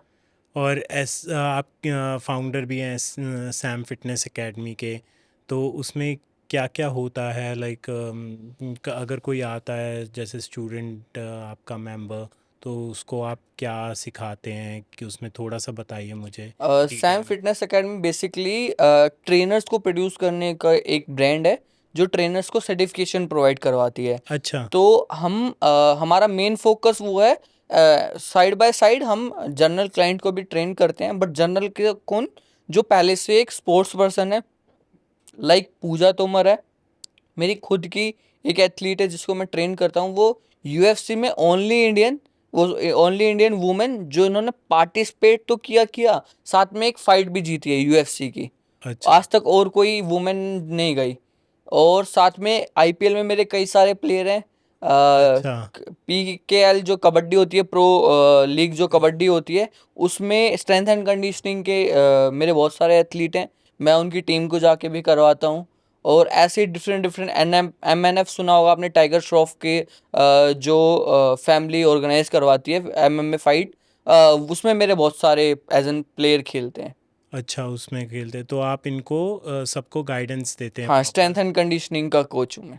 क्या होता है strength and conditioning? Strength and conditioning basically अगर उनके पर्पस से अगर मैं डिफाइन करूं, तो जो उनके गेम को इम्प्रूव करवाने के लिए, जो उनकी गेम को इम्प्रूव करवाने के लिए कंडीशनिंग है उनके लिए। मान लो अगर कोई रनर है, तो रनर को क्या चाहिए, एकदम स्पीड चाहिए, बस्ट आउट चाहिए, स्पीड चाहिए। तो उसकी ट्रेनिंग होगी वो बिल्कुल अलग होगी। एक मैराथन रनर की ट्रेनिंग होगी वो बिल्कुल, क्योंकि उसको स्पीड नहीं, उसको मस्कुलर एंड्योरेंस चाहिए, उसको लंबा चलना है। ओके मगर एक स्प्रिंटर को 10 सेकंड, 15 सेकंड, 20 सेकंड चलना है। तो ओके दोनों की ट्रेनिंग अलग अलग है। एक एमएमए फाइटर को बिल्कुल ट्रेनिंग अलग है, क्यों, उसको मस्कुलर एंडोरेंस तो चाहिए, साथ ही उसको फोर्स बहुत प्रोड्यूस हाँ करना है। जब भी बीच बीच में उसको पंच करने हैं, किक करने हैं, ग्रैपलिंग करना है, ठीक है, तो उसकी कंडीशनिंग बिल्कुल अलग है। तो गेम के अकॉर्डिंगली हम स्ट्रेंथ एंड कंडीशनिंग कराते हैं। कोई प्लेयर है, आईपीएल प्लेयर है, क्रिकेट खेल रहा है, तो जो बैट्समैन है उसकी strength and conditioning as an batsman के हिसाब से होगी। कोई बॉलर अच्छा है तो उसको ही बॉलर के हिसाब से होगी। ओके किसी को फ्लेक्सिबिलिटी चाहिए, अलग अलग डोमेन का फ़र्क है बस। जैसे मैंने आपको बताया कि हम टैलेंट आइडेंटिफिकेशन का जो काम कर यस रहे हैं, आई यू स्टार्ट टोल्ड। कर रहे हैं, तो हम उसमें यही चीज़ें ढूंढ रहे हैं कि पहले से क्या अच्छी हैं। अच्छा जो पहले से अच्छी हैं उसको हम और अच्छा कर सकते हैं, वाओ है ना। तो जब और अच्छा कर सकते हैं तो बेटर आउटपुट हाँ देगा। हाँ जब बेटर ओके आउटपुट देगा तो आप अच्छे एथलीट बन के इंडिया को रिप्रेजेंट करेंगे, इंडिया को मेडल देंगे। तो इसलिए हमने वो ब्रांड लॉन्च करी। सो आप देखते हैं कि किसकी स्ट्रेंथ किस में है। हाँ, किसका कौन सा domain, fitness domain, fitness health domain किस में अच्छा है, और उसके अकॉर्डिंग आप उसको बताते हैं कि ये टॉप 5 गेम्स गेम्स हैं, हैं, आप इसमें इसमें आप ट्रेनिंग स्टार्ट ट्रेनिंग कीजिए। स्टार्ट कर सकते हैं। तो आई गेस ये बेटर रहेगा क्योंकि आप कह रहे थे पहले कोई गाइडेंस नहीं होती थी, तो किसी में पहले चले जाते थे कि उसको पता नहीं होता था इसकी एक्सपर्टीज़ इसमें है या किस में है। उसको रॉ उसको बच्चे को जो स्पोर्ट्स में जाना चाहता है ही इज़ मोटिवेटेड बट उसकी गाइडेंस नहीं है प्रॉपरली। और अब जो है जैसे आप कह रहे हो कि हम बताते हैं, हम आइडेंटिफाई करते हैं, which is very good. I guess like ऐसे ही होना चाहिए ताकि वो पहले ही पता चल जाए, उसको आइडेंटिफाई हो जाए कि इस स्पोर्ट्स में जाना है, ताकि वो उसी में ही अपना टाइम यूटिलाइजेशन करे इंस्टेड ऑफ लाइक 10 साल 12 साल मेहनत करे, फिर उसे बाद में पता चले कि नहीं इसमें तो मेरा एक्सपर्टीज़ है ही नहीं। फिर वो इतने साल उसके टाइम ही वेस्ट हुआ एक, आई गेस फिर उसको उसी में करना पड़ेगा या फिर फ्रेश नहीं स्टार्ट करे। इससे अच्छा लाइक आई गेस जो आप कर रहे हैं विच इज़ वेरी गुड। तो सर जैसे आप मेरे को बता रहे थे कि आपको इंजरीज भी हुई, लाइक वर्क सबको होती है आई गेस, लाइक जो भी इस इंडस्ट्री में है, फिटनेस से लेकर है, फिट वर्कआउट करता है नॉर्मल भी। आप तो इतने लाइक इंटरनेशनल लेवल पे भी कर आपने करा क्रॉसफिट, एशिया में थाई। तो मेरे को ये जानना है आपको, आप बता रहे थे इंजरीज होती हैं राइट, तो कैसी इंजरी थी वो थोड़ा बताइए उसके। मेरे को खुद को इंजरी हुई थी जब मेरा क्रॉसफिट का फर्स्ट इवेंट था। तो मुझे नहीं पता था कि जैसे क्रॉसफिट का मतलब सबके अभी माइंड में है कि उछलना कूदना, टायर फ्लिप कर लो, थोड़ा सा भाग लो, ये क्रॉसफिट होता है। मैं भी पहले यही सोचता था जब मैंने हम्म क्रॉसफिट स्टार्ट किया। एंड मैंने क्रॉसफिट इवेंट में चला गया यही सोच के, और हम्म वहाँ पर आ गई deadlift. Hmm I was around 17 और 17 हम्म डेट टाइम। तो 17 ईयर का था, मुझे पता नहीं था डेडलिफ्ट कैसे होती है। अराउंड 60 kg वेट था। उन्होंने बोला आपको 15 रैप ऑफ डेडलिफ्ट करने हैं, okay then front squat, then push press. तो hmm I was like 50-60 kilo ही तो है, क्या हो गया, खींच देंगे। और बस दिमाग में था कि खींच देंगे, हाँ हाँ क्योंकि उस टाइम तो बस अपना वो देसी वाला कि खींच देंगे, हाँ क्या फ़र्क पड़ रहा है। तो जब गए, खींच तो दिया, हाँ हाँ मगर खींचने के बाद कि पता नहीं मैं अगले 15 दिन तक बेड से नहीं उठ पाया, क्योंकि मुझे लोअर बैक इंजरी हो चुकी थी। डिस्क बल्ज हो गया था। तो आई वाज लाइक कि अब स्टार्ट होने से पहले मैं तो ख़त्म हो गया। ओके। फिर धीरे धीरे चीज़ों को समझा, डॉक्टर के पास गए, रिहैब कर रहा थोड़ा थोड़ा। अच्छा। फिर पूरा 100% तो ठीक नहीं हो पाए, क्योंकि मैंने बताया कि स्पोर्ट्स इंजरी के डॉक्टर ज़्यादा अवेलेबल नहीं है मार्केट में। बट जितना हो सकता था उतना अपने आप को रिकवर किया। देन उसके बाद मैंने क्रॉसफिट को और डीपली समझा, ट्रेनिंग ली क्रॉसफिट की। और उसके बाद मैंने जो अभी रैंक बताई आपको, फिर मैंने क्रॉसफिट ओपन में पार्टिसिपेट किया, फिर इंडिया में रैंक बनाई। तो उसके बाद मैं अपने आप को इतना इम्प्रूव कर चुका था, जब मुझे चीज़ें समझ आने लगी कि क्रॉसफिट इज़ नॉट लाइक कि उछल लो, कूद लो, भाग लो। CrossFit is like you have do lots of thing in CrossFit. Do weight lifting, power lifting, gymnastic, swimming, cycling, running, battle, rope climbing, अच्छा, ये सब is all under come CrossFit. तो ये सब जब करना पड़ता है। ये सब करना पड़ता है तो समझ आया। तो फिर उसके बाद मैंने चीज़ों को सीखा, फिर क्रॉसफिट इवेंट खेला, रैंक बनाई।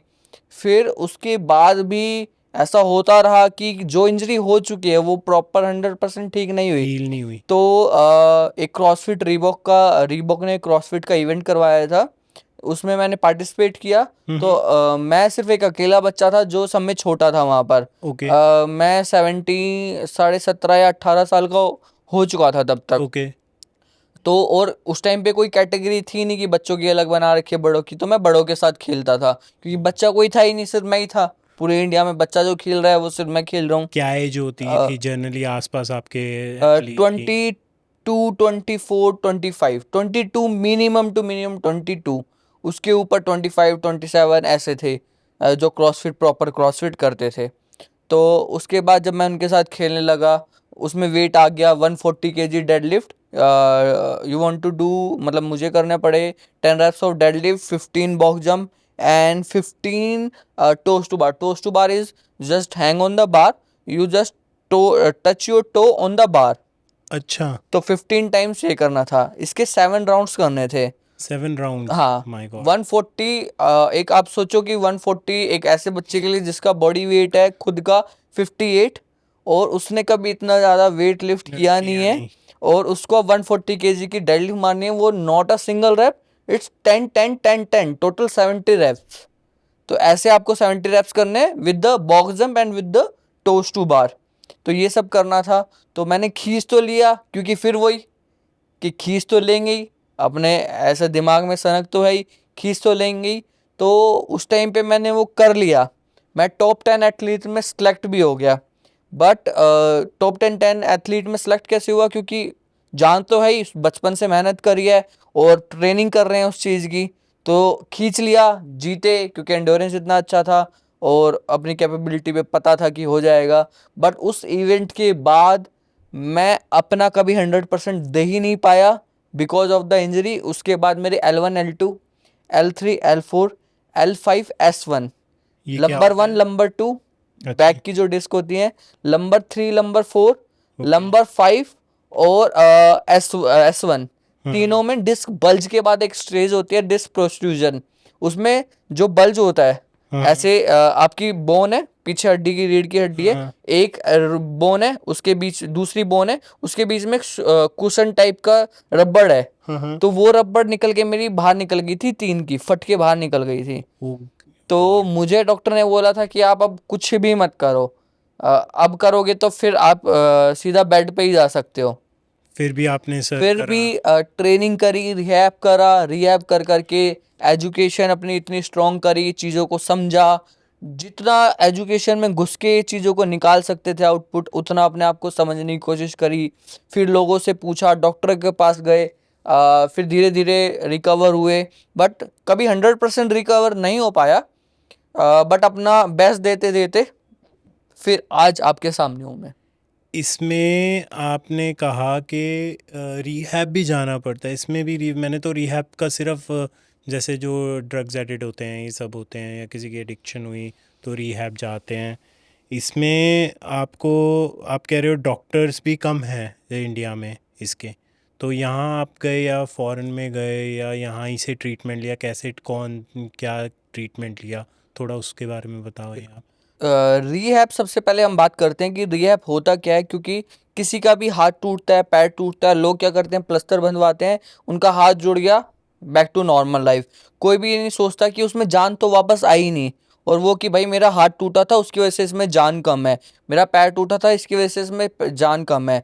तो वो सब क्या करते हैं, अपना हाथ पैर जुड़ा, प्लास्टर बंधवाया, फ्रैक्चर हुआ, अपना प्लास्टर बंधवाया और ठीक हो गए। उसके बाद रीहैब नहीं करते। रीहैब बेसिकली क्या करता है, रीहैब आपको हेल्प करता है जो आपकी पहले स्ट्रेंथ थी उसको वापस रीगेन करने में, और उस मसल, उस जॉइंट की, उस बॉडी पार्ट की वापस से फुल्ली फंक्शनिंग लाने में। अच्छा। तो आप रिहैब में क्या करते हैं, कुछ बेसिक ऑफ एक्सरसाइज होते हैं, सेट ऑफ, वो डिपेंड करता है कि आपकी इंजरी क्या है, आपका टाइप ऑफ फ्रैक्चर क्या था, आपकी जस्ट नॉर्मल हेयरलाइन फ्रैक्चर हुआ था, या आपकी कंपाउंड फ्रैक्चर हो गया था, या आपकी बोन टूट के आपस में एक दूसरे में घुस गई थी, ऐसा फ्रैक्चर हुआ था। वो जिस भी फ्रैक्चर से आप रिकैप करते हैं, और आपका एसीएल टूटा है, जो भी इंजरी हुई है, किसी भी टाइप की इंजरी हुई है, तो उसके अकॉर्डिंगली सेट ऑफ कुछ एक्सरसाइज होती हैं, कुछ मूवमेंट्स होती हैं, और कुछ डिजाइन्स होते हैं कि आपको पहले कितने रेप्स करने हैं, कितना लोड लेना है, उसके अकॉर्डिंगली रीहैब होता है। बट कोई ऐसा नहीं करता, क्योंकि हम तो ऐसे हैं कि जी ठीक हो गया, जुड़ गया, अब चलो।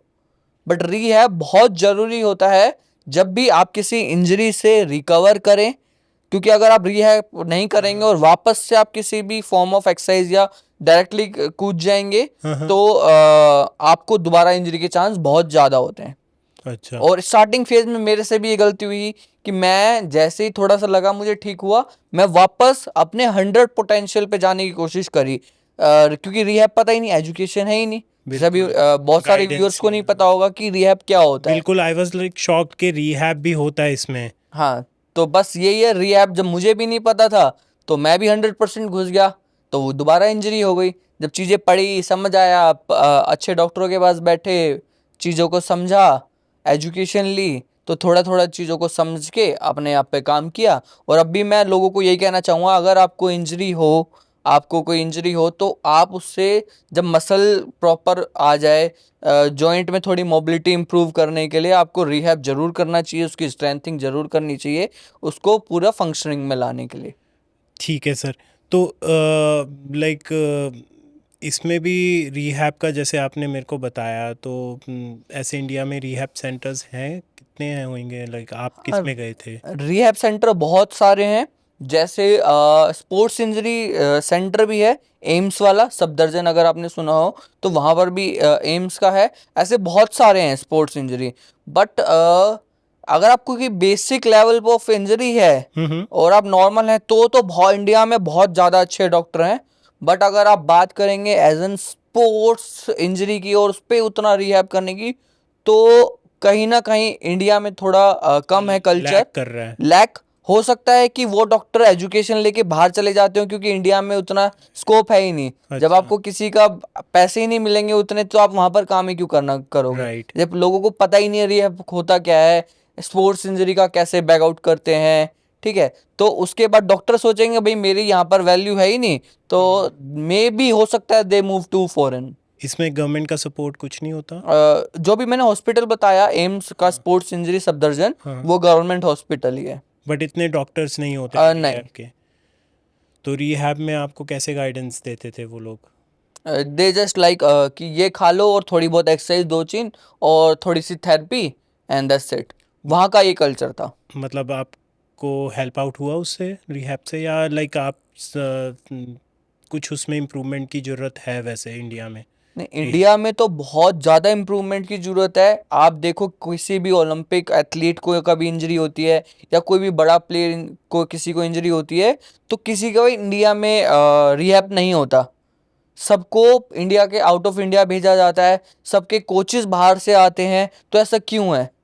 राइट। कि सारे मोस्टली कोचेस जो हैं बाहर से ही आते हैं, आई गेस, लाइक मेरे को ये लगता है। बिल्कुल, इंडिया कोचेस के बाहर से कोचेस आ रहे हैं रिहैब करने के लिए।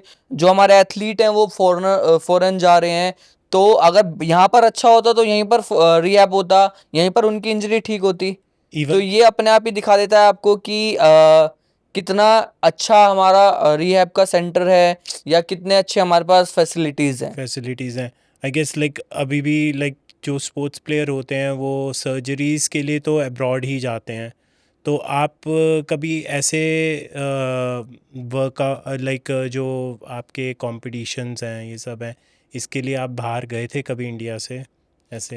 मैं इंडिया से बाहर वैसे गया हूँ, बट ऐसी नहीं कि एज एन एथलीट कहीं पर रिप्रेजेंट करने, मैं आउट ऑफ इंडिया रिप्रेजेंट करने कभी नहीं गया। आपका जैसे आप स्पोर्ट्स में हैं लाइक, तो आप एशिया से 8th आए थे रैंक, तो आपका इंटरेक्शन इंटरनेशनल स्पोर्ट्स प्लेयर से भी हुआ ही होगा आई गेस। बिल्कुल बिल्कुल। आपकी लाइक बात भी होती होगी, तो लाइक वो कुछ एक्सपीरियंस अपना शेयर करते हैं, उनका कैसा कल्चर होता है स्पोर्ट्स में, और वो यहाँ देखते हैं तो वो क्या वो हैरान होते होंगे I guess, like they would be like very surprise कि इंडिया क्यों नहीं कर रहा, वो उनको कुछ ऐसा लगता है, डिफरेंस लगता है यहाँ के? बिल्कुल, जो हमारी फैसिलिटीज़ है इंडिया में, वो एज़ कम्पेयर टू अब्रॉड बहुत अलग हैं। और मैं ऐसा भी नहीं कहूँगा कि बहुत डाउनग्रेड है, बट उनके कंपैरेटिव में उतनी अच्छी नहीं है। उसकी वजह से हम बेटर स्पोर्ट्स में एथलीट प्रोड्यूस नहीं कर पाते, क्योंकि किसी को फाइनेंशियल क्राइसिस है, किसी के पास, ठीक है। अगर हम मैं ये वाली बात बोलना नहीं चाहता, मगर आप देखोगे प्लेयर कौन है जो बहुत लोअर फैमिली से आता है। बिल्कुल अमीर का बच्चा कभी गेम खेलता ही नहीं, नहीं, बिल्कुल नहीं। ठीक है। अगर खेलते भी हैं तो 2-3 स्पोर्ट्स में होते हैं, वो या तो शूटिंग क्रिकेट में हो होते गया, हैं, ठीक है, या गोल्फ में होते हैं, और हॉर्स राइडिंग और इन सब में। और या फिर आप क्रिकेट हो गया ये क्रिकेट हो गया, हाँ, ठीक है। क्रिकेट में भी अब ये कल्चर बन गया है कि अमीरों के बच्चे खेलते हैं, बट नॉर्मली पहले ऐसा नहीं होता था। तो ऐसा क्यों? क्योंकि मेहनत जिसमें लगती है। अब आप ऐसा अपने ऊपर लीजिए कि आप एक बहुत अच्छे, आपका बिजनेस चल रहा है, सब चल रहा है, तो आप अपने बच्चों को क्यों भेजेंगे अपनी इंजरी करवाने के लिए, पैर राइट तुड़वाने के लिए? Right exactly. कहीं पर अगर मान लो किसी कॉम्बैट स्पोर्ट्स में डाल रहे हो, तो कूटेगा भी, फटेगा भी, कहीं से इंजरी भी होंगी, ठीक है। तो आप अपने बच्चे को भेजेंगे? इसका आंसर नो ही होगा। आप उसको जनरल फिटनेस के लिए जिम में भेज देंगे, एज एन स्पोर्ट्स में नहीं भेजेंगे। ओके तो अगर जब एक मिडिल क्लास, पुअर क्लास का बच्चा स्पोर्ट्स के लिए जा रहा है, तो अगर उसकी इंजरी हुई, वो ठीक कहाँ होगी? ओके। वो गवर्नमेंट सपोर्ट यस, करेगी, गवर्नमेंट ही उसको सपोर्ट करेगी। इंफ्रास्ट्रक्चर कहाँ से मिलेगा? गवर्नमेंट एग्जैक्टली, देगी। गवर्नमेंट ही मगर दे। प्लेयर बनने के बाद तो गवर्नमेंट बाहर भेज देती है प्लेयरों को। एग्जैक्टली जो बेस लेवल पर जितने प्लेयर हैं, नेशनल, इंटरनेशनल, जो जनरल अभी इंटरनेशनल स्टार्ट ही किया है, उनको इंजरी हुई तो वो कहाँ जाएंगे? Right right. क्योंकि उनके पास तो पैसे ही नहीं है। बिल्कुल बिल्कुल। तो वो यहाँ आते होंगे, वो सरप्राइज होते होंगे कि आपके पास तो इंफ्रास्ट्रक्चर ही नहीं है इतना अच्छा, बिल्कुल। लाइक बिल्कुल। और लाइक पेरेंट्स का क्या कहना रहता था, लाइक जब आप स्टार्टिंग करी थी, सपोर्टिव थे? कौन सबसे ज़्यादा आपको सपोर्टिव था, लाइक पेरेंट फैमिली में कौन? जैसे मैंने अभी आपने खुद नहीं बोल रहा कि हरियाणा से ऐसा क्या है, हरियाणा में तो हमारे खून में गेम है। हाँ तो हमारे कल्चर में हमको अगर घर बैठा है बच्चे, तो कहते हैं खड़ा हो ले, लात मार के घर से भगा देते हैं, जा खेलने जा। कि आप उनको घर में बैठे हुए नहीं दिखने चाहिए, कि आप बस खेलो। आप कुछ जीत रहे हो, हार रहे हो, डजेंट मैटर, ओके। बट आपको खेलना है, बस कैसे भी खेलो, ठीक सबसे है। ज़्यादा किसने सपोर्ट करा आपको, लाइक फैमिली? पूरी फैमिली। पूरी फैमिली। ऐसा कोई एक पर नहीं है जिसने कि ऐसा बोला हो कि बस तुझे खेलना नहीं है। खेलने के लिए सबसे सपोर्ट रहती है, ओके। और उनका रहता है कि भाई एटलीस्ट इतना तो पढ़े बच्चा कि हाँ भाई लगे पढ़ रहा है, ऐसा नहीं कि फेल हो जाओ बिल्कुल ही।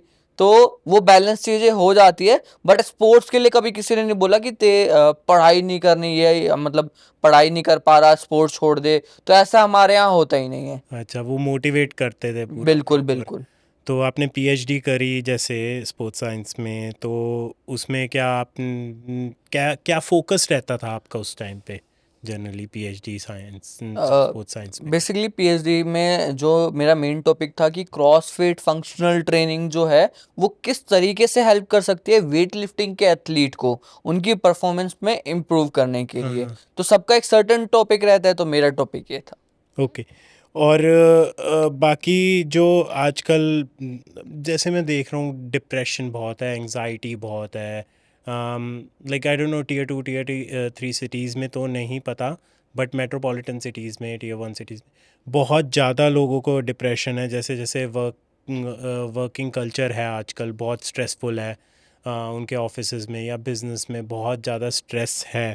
तो आजकल ये बहुत चैलेंज हो गया है। तो क्या वर्कआउट हेल्प आउट करता है इस चीज़ में कि आपकी एंजाइटी डिप्रेशन को लाइक कम करने में या लाइक हटाने में? वर्कआउट बहुत ज़्यादा हेल्प करता है आपके एंजाइटी डिप्रेशन को सही करने में। इस पे बहुत सारी रिसर्च भी हो चुकी है। और जब आप वर्कआउट करते हैं तो आपकी बॉडी का ब्लड फ्लो बढ़ता है, ठीक है। वो आपके ब्रेन सेल को ऑक्सीजन प्रोवाइड करवाता है, जिससे आपका BDNF जो है प्रोटीन एक्ट रिलीज होता है, जिससे आपका क्लियर फोकस होता है, ठीक ओके। है। और आपकी थिंकिंग इम्प्रूव हो जाती है, जिससे आपके डिप्रेशन घटता है। और साथ ही साथ आपका जब आप वर्कआउट करते हैं तो एंडोफिन और कोर्टिसोल हैप्पी हार्मोन होते हैं, वो रिलीज होते हैं, जिससे आपका डिप्रेशन कम होता है। और आप एक बेटर अपने आप को बेटर फील करते हैं कि मैंने कुछ एक रीगेन किया। और बिल्कुल थिंकिंग आपकी चेंज कर देता है, जिससे डिप्रेशन और एंजाइटी में बहुत ज़्यादा मतलब कम हो जाता है वो। ठीक है, दैट्स गुड। मतलब इसके पीछे साइंस है, लाइक वर्कआउट अगर आपका डिप्रेशन और एंजाइटी ख़त्म कर रहा है तो इसके पीछे भी एक साइंस है, लाइक हाँ, पूरी बिल्कुल रिसर्च इसके है। पीछे पूरी साइंस है, कि ऐसा नहीं कि बस वर्कआउट कर रहे हैं तो कुछ तो हो रहा है ना। हाँ। तो कुछ के पीछे जो भी मैंने बताया आपको कि वो पूरी साइंस है, कि हैप्पी हार्मोन रिलीज होते हैं, आपका BDNF रिलीज होता है, तो वो सब होता है। ओके। और वर्कआउट क्या सभी को करना चाहिए, बच्चा हो बूढ़ा हो? Like different kind of style हो सकता है मेरे ख्याल से। किसी को कम वेट्स उठाने चाहिए। स्ट्रेंथ ट्रेनिंग मैं जनरली पूछ रहा हूँ, workout in the sense like strength training सबको करनी चाहिए, लाइक इंक्लूडिंग छोटा बच्चा हो गया, या कोई एज लिमिट होती है उसमें? कहते हैं ना हाइट रुक जाती है, हमें तो बचपन से यही कहा गया है कि आप डंबल मत उठाओ इस एज में, आपकी हाइट रुक जाएगी, इसके बाद हाइट नहीं बढ़ेगी। एक बार 18 प्लस हो जाओ फिर आप डंबल उठाओ या वर्कआउट करो, go to the gym, do workout.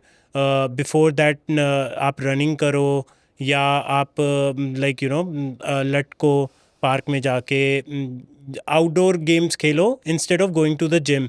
क्योंकि मैंने सोचा था like I start my workout, like gym जाना स्टार्ट करा। आई आस्क माई फैमिली कि मैं जिम जाऊँ नहीं जाऊँ, क्योंकि पहले तो परमिशन ही लेनी पड़ती थी बच्चों को।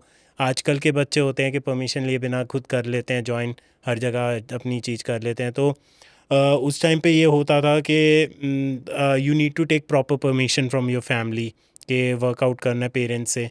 तो वो यही कहते थे नहीं हाइट रुक जाएगी आपकी, 18 साल के हो जाओ, एक बार आपकी हाइट वो हो जाए, स्टेबल हो जाए, उसके बाद आप वर्कआउट कर सकते हो, जिम में जाओ, we don't have any problem. क्या ये ट्रूथ है? बिकॉज मैं इंस्टाग्राम पे भी देखता हूँ, एक छोटी सी लड़की है, I don't remember her name, वो उसके फादर उसको वर्कआउट करवाते हैं, और वो मेरे से ज़्यादा आई गेस वेट उठाती है, वो डेड लिफ्ट करती है और वर्कआउट करती है। तो क्या ये लाइक इसमें सच में है कि हाइट रुक जाती है? ये आपने एक बहुत अच्छा क्वेश्चन पूछा है। तो आप अगर अभी लाइव एग्जांपल आपके सामने, उस बच्ची ने अराउंड 6 ईयर ओल्ड थी जब उसने स्टार्ट किया था। Now she is around 12। तो 6 इयर्स की थी वो जब उसने स्ट्रेंथ ट्रेनिंग हाँ, स्टार्ट करी थी? यप, जो वेट लिफ्टिंग स्टार्ट करी थी। नाउ शी इज अराउंड 10 और 11, ठीक है। तो उसकी हाइट भी बढ़ी है, अच्छे से इम्प्रूवमेंट भी हो रही है, हो ठीक रही है, है, हाइट सारी चीज हो रही इम्प्रूवमेंट। है। अब जैसे हम स्पेसिफिकली बात करते हैं कि बच्चों को करने चाहिए ना, रीजन तो एक एग्जांपल तो आपके सामने सामने बता दिया, हाँ हाँ ठीक है। दूसरा, आपने कभी ऐसे देखा है कि कोई बच्चा अपने माँ बाप से बहुत छोटा रह गया, हाँ हाँ मम्मी पापा की हाँ एज हाँ से? हाँ हाँ। ऐसा नहीं होता। हम्म। बच्चा अपने जीन्स पर जाता है, ओके जो या तो उसके घर में दादा की हाइट वैसी होगी, पापा की या मम्मी की, ओके। ऐसे इनकी एवरेज की हाइट का ही होगा। हाँ हाँ लंबा हो सकता है, ऐसा कोई बच्चा नहीं मिलेगा कि दादा 6 फुट, पापा 6 फुट, मम्मी 5 फुट 11 इंच और बच्चा 5 फुट का। हाँ ऐसा आपने कभी भी नहीं देखा होगा, हाँ हाँ और ऐसा जनरली होता भी नहीं है। जिस घर में लंबे होंगे तो उस घर में सारे ही लंबे होंगे, हाँ। जिस घर में छोटे होंगे उस घर में सारे छोटे होंगे। तो ये डिपेंड करता है सबसे पहले आपके जीन्स पर। सेकंड, आपका जो न्यूट्रिशन है, अगर कोई ऐसा हो भी गया होगा तो उसके न्यूट्रिशन में बहुत गलत चीजें होंगी, हाँ हाँ ऐसा कि न्यूट्रिशन मिल ही नहीं रहा उसको। हाँ हाँ दूसरा, माल फंक्शनिंग की वजह से होगा, ठीक है। तीसरा पॉइंट है कि आपके जो बच्चा है उसने ऑक्सीफिकेशन होता है एक बोन में, तो जब तक आपके ऑक्सीफिकेशन नहीं होता तब तक आपकी हाइट बढ़ती है। तो आपने सुना होगा कि किसी की हाइट 10 साल तक बढ़ रही है, किसी की 15 तक बढ़ रही है, किसी की 25 तक बढ़ रही है, 25 तो नहीं 21-22 तक बढ़ती है। तो जब तक बोन्स में पूरा ऑक्सीफिकेशन, जब तक डेंसिटी बिल्कुल डेंस नहीं हो जाती ना, मतलब हड्डी बिल्कुल ठोस नहीं बन जाती, तब तक हाइट बढ़ती है। उससे पहले हाइट बढ़ती रहती है। जब बिल्कुल ठोस हो जाती है हड्डी, उसके बाद हाइट नहीं बढ़ती। तो वेट लिफ्टिंग का उससे कोई रिलेशन नहीं है, या वेट ट्रेनिंग स्ट्रेंथ ट्रेनिंग से। मिथ है ये सिर्फ मिथ है। अब हम बात करें कि बीच की एज तो सबको करना चाहिए, वो कोई मिथ है ही नहीं, तो सब ओके है उससे। ओल्ड एज में जाके क्या करना चाहिए, एक मेरे पास बहुत ज़्यादा क्वेश्चन आता है कि जब आप 50 के हो गए, 55 के हो गए, तो योगा और स्ट्रेंथ एंड ट्रेनिंग में से क्या करना चाहिए। यस तो मुझे नहीं लगता कोई भी ऐसा होगा जिसको बहुत ज़्यादा मोबिलिटी की ज़रूरत हो 50 और 55 के बाद। उसको ज़रूरत होगी अपनी नॉर्मल फंक्शनिंग करने की, डेली लाइफ की। उसको उठना पड़ेगा, बैठना पड़ेगा, उसको थोड़ा बहुत सामान उठाना पड़ जाएगा, ठीक है, उसको वॉक करना पड़ेगा। तो इस चीज़ों को करने के लिए उसकी मसल में स्ट्रेंथ चाहिए। तो स्ट्रेंथ के लिए क्या करना पड़ेगा आपको, स्ट्रेंथ और थोड़ा सा कार्डियो। तो स्ट्रेंथ और कार्डियो को वर्कआउट बना के आपको मस्कुलर एंडोरेंस का वर्कआउट करना चाहिए। ऐसा नहीं कि आप योगा में जा रहे हैं और योगा आप जो जनरल वो योगा है नॉर्मल वाली, जिसमें आप मेडिटेशन कर रहे हैं, आप थोड़े बहुत आसन कर रहे हैं, उससे ज़्यादा बेनिफिट नहीं होगा। बेनिफिट होगा आपको स्ट्रेंथ ट्रेनिंग से, और आपको मस्कुलर एंडोरेंस में ऐसे वर्कआउट डिज़ाइन करके वो परफॉर्म करने से। ठीक है। तो ओल्ड एज में भी स्ट्रेंथ ट्रेनिंग जरूरी है? बहुत जरूरी है ओल्ड एज में। तो जब आपके पास अगर जान ही नहीं बचेगी, आप अपनी फंक्शनिंग कैसे करोगे। मोबिलिटी आपके पास बहुत आ गई, फ्लेक्सिबिलिटी आ गई आपको योगा कर करके, क्या करोगे उस फ्लेक्सिबिलिटी का। आपको कौन सा कोई टेस्ट देना है कि सीधा खड़े हो जाओ, अपने पैर छू के दिखाओ, ऐसा कोई टेस्ट होगा। तो स्ट्रेंथ ट्रेनिंग जो आप कह रहे हो ओल्ड एज में ज़रूरी है, तो वो उसके लिए आई गेस प्रॉपर गाइडेंस भी चाहिए होगी उस टाइम पे, और अटेंशन चाहिए होगी उसको। बिल्कुल बिल्कुल, you need to hire personal trainer is must. अगर आप पर्सनल ट्रेनर हायर नहीं करोगे अपने लिए, तो आप डॉक्टर को हायर करना ही करना पड़ेगा। तो it's your choice, you want to hire a personal trainer और you want to hire a doctor. बीमारियां आजकल बहुत हो गई हैं इसी चक्कर में, लोगों की बैक, किसी के नीज़ में इफ़ेक्ट आ जाता है, किसी को शुगर हो रही है। क्या ये रिवर्स हो सकता है, लाइक शुगर जो बीपी है, वर्कआउट से, स्ट्रेंथ ट्रेनिंग से, या proper diet, mix and match of workout और डाइट से किसी एज में रिवर्स हो सकती है? जैसे डायबिटिक है कोई, या किसी की इंसुलिन चल रही है, तो लाइक मेरी मदर की इंसुलिन चल रही है, तो उनको इंजेक्शन के पहले इंजेक्शन लगाते हैं, इंसुलिन लगाते हैं, फिर उसके बाद she can have something like रात का डिनर आई गेस। तो ऐसे उनका है, तो क्या उनको भी लाइक वर्कआउट करना चाहिए, स्ट्रेंथ ट्रेनिंग करनी चाहिए? और ऐसी लेडीज़ होंगी, काफ़ी होंगी जो सीनियर सिटीज़न हैं, रिटायर्ड हो चुके हैं अपनी जॉब से या किसी चीज़ से, तो उनको क्या स्ट्रेंथ ट्रेनिंग, क्योंकि मैंने देखा एक ग्रैंड मदर भी है, मतलब ओल्ड एज लेडी है, वो डेड लिफ्ट कर रही है। I was like so amaze to see, like I send videos to my mother, reels उनकी, कि आप भी करो। क्या किसी भी एज में लाइक उनको भी करना चाहिए? उनको जैसे शुगर है, बीपी है, ये सब है, तो इससे रिवर्स हो सकता है? बिल्कुल 100% रिवर्स नहीं हो सकता, बट कंट्रोल हो सकता है। कंट्रोल हो सकता क्योंकि है। 100% रिकवर तो डॉक्टर नहीं कर पा रहे, वो जो इतना सा स्टेरॉइड लगाते हैं, इतनी सारी टैबलेट देते हैं, वो नहीं कर सकते।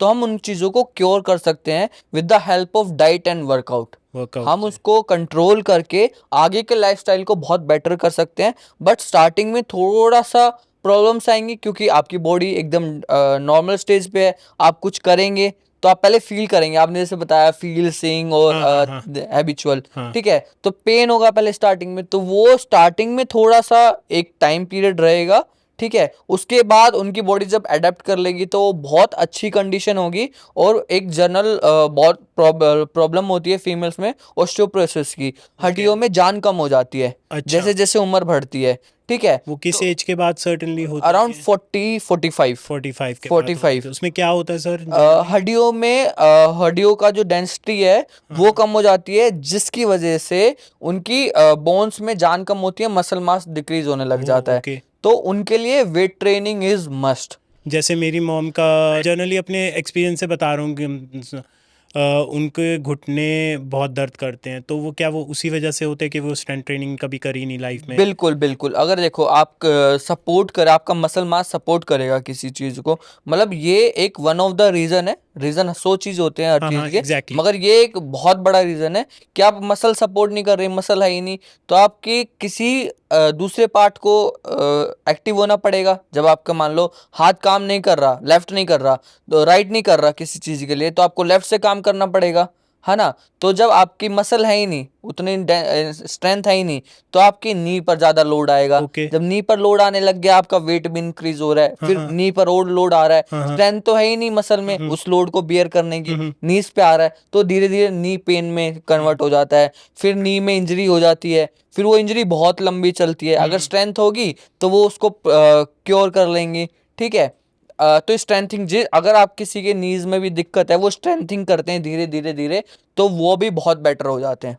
Great great.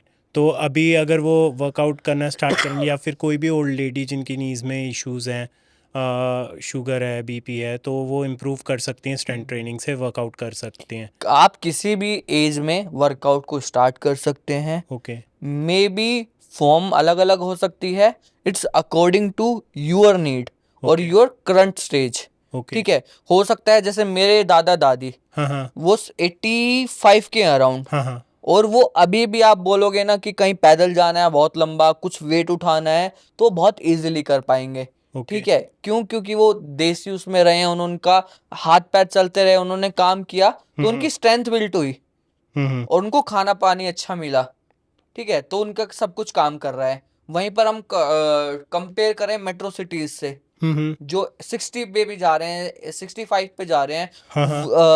देवर लाइक कि जान ही नहीं है शरीर में, कुछ कर ही नहीं पा रहे, हम्म। ठीक है। वो बस ये है कि हाँ भाई कहीं पार्टी में जाना है, कहीं पर हाँ। किसी का टेंट दिखाना है, खड़े होने के लिए वो आदमी मतलब एक बॉडी है, ठीक है, बट एक्चुअली में फिटनेस नहीं है। मैंने ये बिल्कुल देखा है, फिटनेस नहीं है बिल्कुल। लोग क्या समझते हैं कि पार्क में वॉक कर ली फिटनेस आ गई, वेट रिड्यूस कर लिया फिटनेस आ गई। और काफ़ी मैंने नोटिस करा है, जैसे मैं पार्क कभी कभार रनिंग करने जाता हूँ, अंकल होते हैं या फिर मेरे कोई जानकार हो गए, उनका इंडियंस का मैं जनरली बता रहा हूँ, बाहर तो लाइक दिनों फिटनेस कितनी इंपॉर्टेंट है, वर्कआउट करते हैं काफ़ी एज तक, 70 तक भी करते हैं, आगे भी करते हैं, काफ़ी देखे हैं मैंने ऐसे। लेकिन पेट निकला होता है, शोल्डर्स ऐसे झुके होते हैं, वेट कम होता है, मतलब पेट निकला होता है, टांगे पतली पतली होगी, ये ऐसे क्यों होता है लाइक? बिकॉज आप वॉक कर रहे हो, ठीक है, आप वो क्या करते हैं, वॉक करना स्टार्ट करते हैं और खाने को बिल्कुल रिड्यूस कर देते हैं।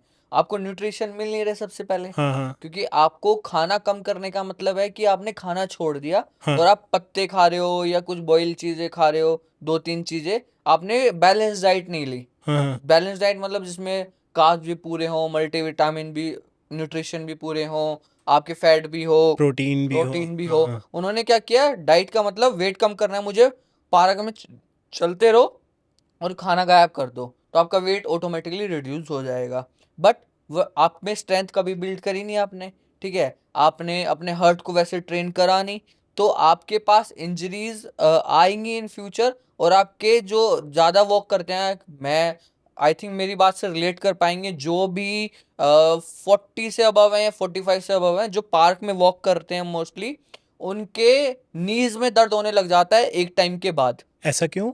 ऐसा इसलिए क्योंकि डाइट कम करी, हम्म न्यूट्रिशन गायब, मसल मास है नहीं, hmm they just walk walk walk, hmm. Knee में प्रेशर आता है, नी में प्रेशर आने के बाद नीज में पेन होने लग जाता है, सपोर्टिव जो मसल है वो एक्टिव करनी आती नहीं, राइट क्योंकि उनको लगता है सिर्फ वॉक से हो जाएगा। राइट। और कुछ कुछ मैंने ऐसे भी देखे हैं, they were use to walk around 5 5 years back, but जो जितने वो पहले थे उतने ही अभी हैं। हाँ, उनका ऐसे पेट निकला होता है और शोल्डर्स बिल्कुल ऐसे कमज़ोर से होते हैं, और मतलब पहले बहुत मोटे होते हैं, कुछ मैंने एग्जांपल्स देखे हैं, वो बहुत मतलब हेल्दी थे, लाइक वेट ओवर वेट थे। अब वो समझते हैं कि लाइक पतले हो गए हैं तो हम लाइक ठीक हो गए हैं, स्ट्रेंथ ट्रेनिंग नहीं करते, पार्क में वॉक कर ली, लेकिन पेट वैसे के वैसे ही है, पेट नहीं जाता, तो वो क्या वीक वो उसमें आते हैं, क्या कमज़ोर उसमें आते हैं, उनमें स्ट्रेंथ होती है नहीं होती, वो कैसे क्यों होता है ये पेट ऐसे निकला हुआ? में इंडियंस में ही होता है कि पेट निकला होगा, टांगे कमज़ोर होंगी, शोल्डर्स वीक होंगे उनके, तो ऐसा ये जनरली होता क्यों है? ये स्ट्रेंथ ट्रेनिंग नहीं करते हैं इसलिए होता है? पार्क में सिर्फ वॉक करते हैं और खुश हो जाते हैं कि हाँ हमने कर लिया, कुछ एक्सरसाइज स्टेप्स कर लिए, तो ये इसी वजह से होता है क्या सर? सबसे पहले हमको समझना पड़ेगा वेट कम करने का मतलब क्या है, असली डेफिनेशन क्या है वेट कम करने यस। की। तो बॉडी में आपके वेट होता है फैट का, बोन का, मसल का हम्म। और वाटर वेट का, हम्म। और थोड़े बहुत ऑर्गन और जितने भी अलग अलग टाइप ऑफ मसल्स हम्म। हैं। ठीक है। तो आपको वेट रिड्यूस करने के लिए आपको वेट रिड्यूस की जगह आपको फैट रिड्यूस करना है, हम्म। तब आप एक हेल्दी लाइफस्टाइल में हम्म। आएंगे। आप फैट रिड्यूस करेंगे, ठीक हम्म। है, तो आपकी बॉडी कंपोजिशन क्या होगी कि हम्म। आपके मसल मास ज्यादा हो गया, हम्म। आपका पास बोन का मास ज्यादा हो गया, हम्म। और जो भी ऑर्गन और ये सब है इनका मास। हम्म। ठीक है। बट हम जब सिर्फ वॉक करते हैं या डाइट करते हैं, ठीक है, उस टाइम पर क्या होता है, आपका फैट के साथ मसल मास चला जाता है। अच्छा। तो जब मसल मास जाता है तो मसल एक्चुअली में करती क्या है, मसल जॉइंट को सपोर्ट करती है मूवमेंट करने में और प्रोवाइड करवाती है स्ट्रेंथ।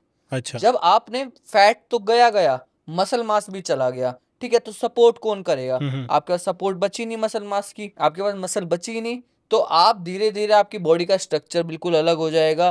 ठीक है। धीरे धीरे आपके स्टमक पे, आपने जैसे अभी बताया कि शोल्डर ऐसे हो रखे हैं, पैर में जाना ही हम्म। नहीं, बस स्टमक में फिर वो बेली फैट हो रखा है, हाँ। तो वो रह जाता है और फिर वो कंटिन्यू आगे कैरी फॉरवर्ड होता रहता है। वो समझते हैं कि हमारा वेट रिड्यूस हो गया, हमने अचीव कर लिया, यही हम इसको वो फिटनेस का लेवल मानते हैं। बिल्कुल बिल्कुल। तो सर डाइट में जैसे आपने कहा डाइट बहुत ज़रूरी है, लाइक प्रोटीन बहुत ज़रूरी है, कितना प्रोटीन लेना चाहिए, किस फॉर्म में लेना चाहिए? क्योंकि इंडिया में मेंटेलिटी है कि प्रोटीन जो है आपकी मतलब घर वाले कहते हैं दाल खा लो, ये खा लो, लेटस खा लो, ये सब खा लो, और सब चीज़ें खा लो, ये इसमें प्रोटीन होता है। तो क्या प्रोटीन आपने कहा प्रोटीन पाउडर भी बहुत ज़रूरी होता है, कितना प्रोटीन रिक्वायरमेंट ज़रूरी होता है? और इसके बाद मैं एक और क्वेश्चन पूछूंगा आपसे, जो है कि किस टाइप का प्रोटीन किसको ज़रूरी होता है? ठीक बिल्कुल। है। जनरल अगर कोई पॉपुलेशन है ज़्यादा, लाइफस्टाइल उसका नॉर्मल है, हम्म। ठीक है, तो उसको जितना भी वेट है हम्म। उससे इनटू में 0.8। 0.8। यप। ठीक है। आपका थोड़ा सा आप जिम गोइंग हो, हाँ। आप थोड़ा लाइट वर्कआउट करते हो, तो अराउंड 1.5 अच्छा। इंटू जो आपका बॉडी वेट, इंटू में 1.5, ये आपका प्रोटीन इनटेक आ गया। आप जिम गोइंग हो, अच्छा वर्कआउट करते हो, लाइफस्टाइल भी सही है आपका, तो अराउंड 2, और मोर जितना भी आगे हम बात करेंगे वो सब है कि आपके गोल पे, आप एथलीट हो या आपका, मेरा ऑब्जेक्टिव ये है, मेरा गोल है बहुत ज़्यादा मसल मास गेन करने का, वो डिपेंड करता है इतना, मतलब उसके अकॉर्डिंगली डिपेंड करता है। और ये जो जनरल बताया हमने कि पॉइंट इंटू में 1, इंटू में 0.5, इंटू में 2, ये एक नॉर्मल है। नॉर्मल डाइट से प्रोटीन रिक्वायरमेंट पूरी होती है? नॉर्मल रिक्वायरमेंट पूरी हो जाती है, बट अगर आप वेजिटेरियन हो। जैसे मैं हूँ एगिटेरियन हूँ, like I eat eggs only, hmm. Non veg नहीं खाता, बिल्कुल। तो क्या मेरे लिए या वेजिटेरियन के लिए या जो नॉन वेज भी खाते हैं उनकी protein requirement without protein powder के हो सकती है? बिल्कुल, दोनों की रिक्वायरमेंट फुलफिल हो सकती है, बट इस मैटर कि आप वेजिटेरियन हो तो आपको ज़्यादा डिफ़िकल्टी रहेगी।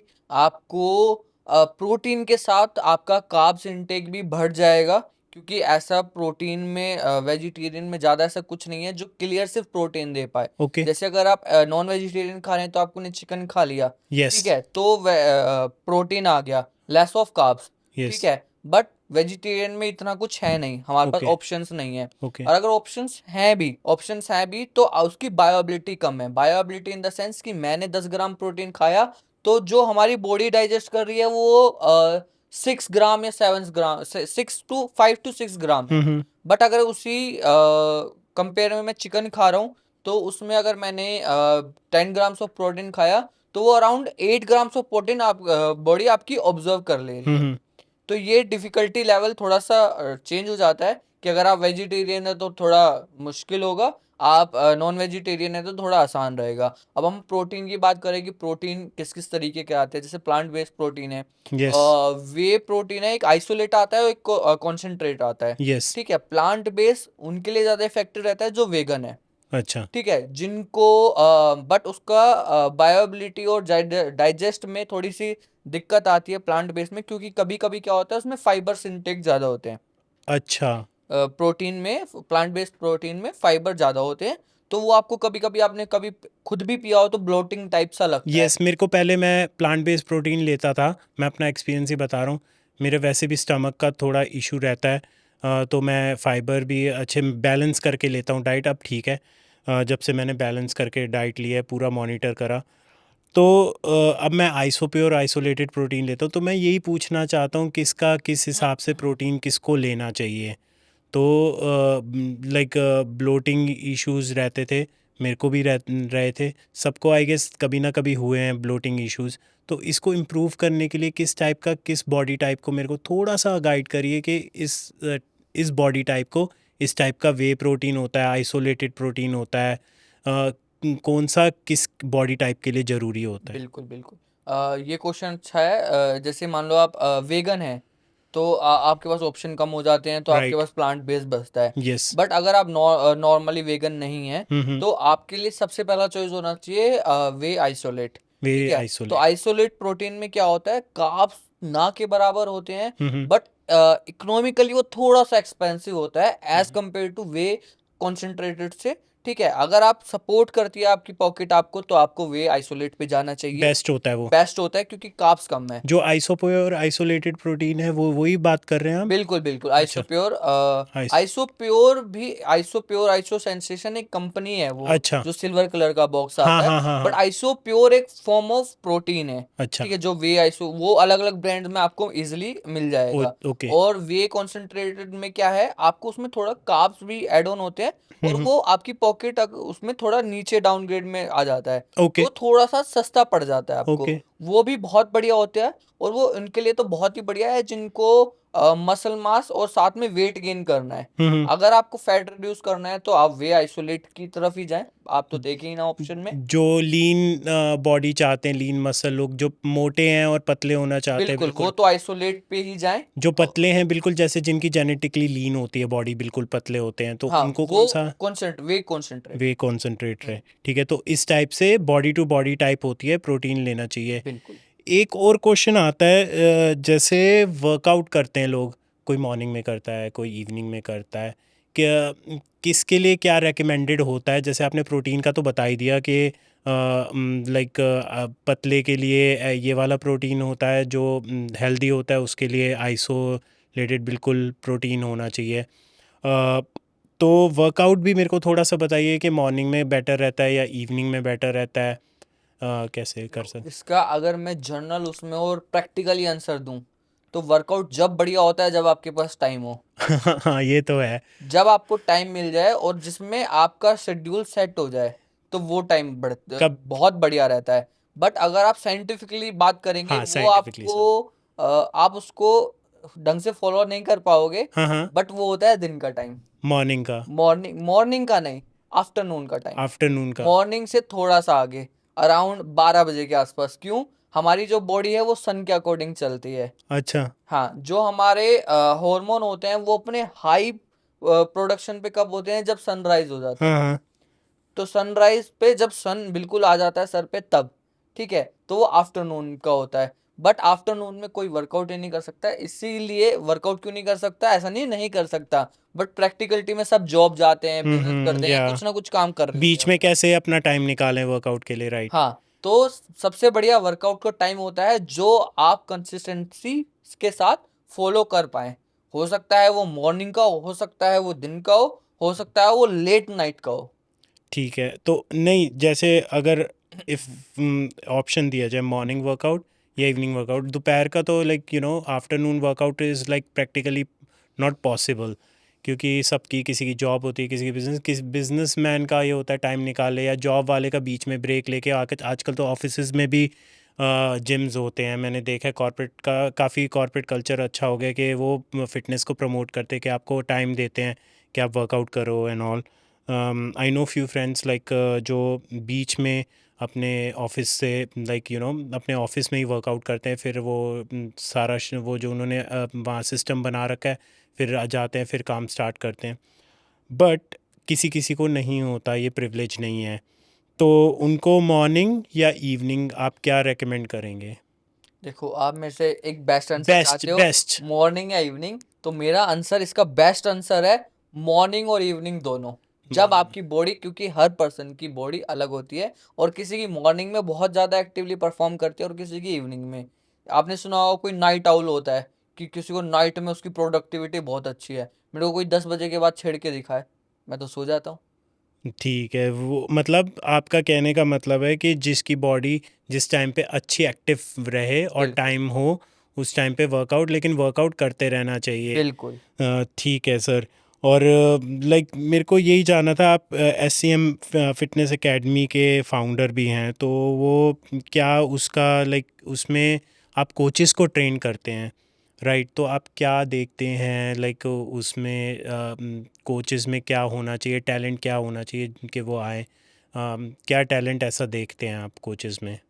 कोचिज में सबसे पहले होना चाहिए कि सीखने की इच्छा होनी चाहिए। हाँ हाँ। ठीक है, if you want to learn ना, कुछ भी आप कर जाओगे।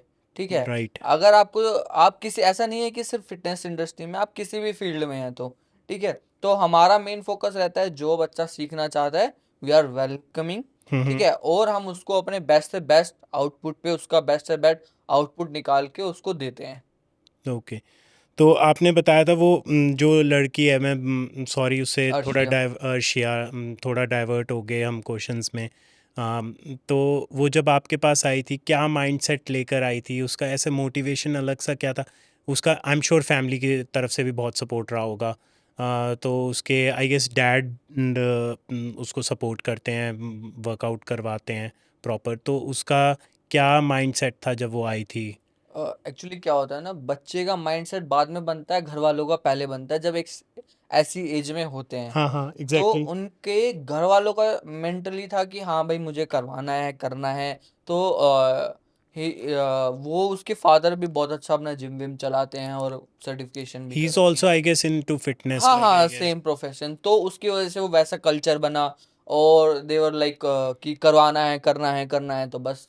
और कौन से फेमस जो काफ़ी जिनका नाम है स्पोर्ट्स में आपने गाइडेंस दी हो? सिंगा। वो सिंगा किस में? पावर लिफ्टिंग करते हैं। पावर लिफ्टिंग में? हाँ। पूजा तोमर, वो किस में है? UFC। UFC? हाँ, Mayank Dagar, IPL। IPL? Dushyant Singh, MNF, MMA जो बताया मैंने आपको, और ऐसे बहुत सारे हैं।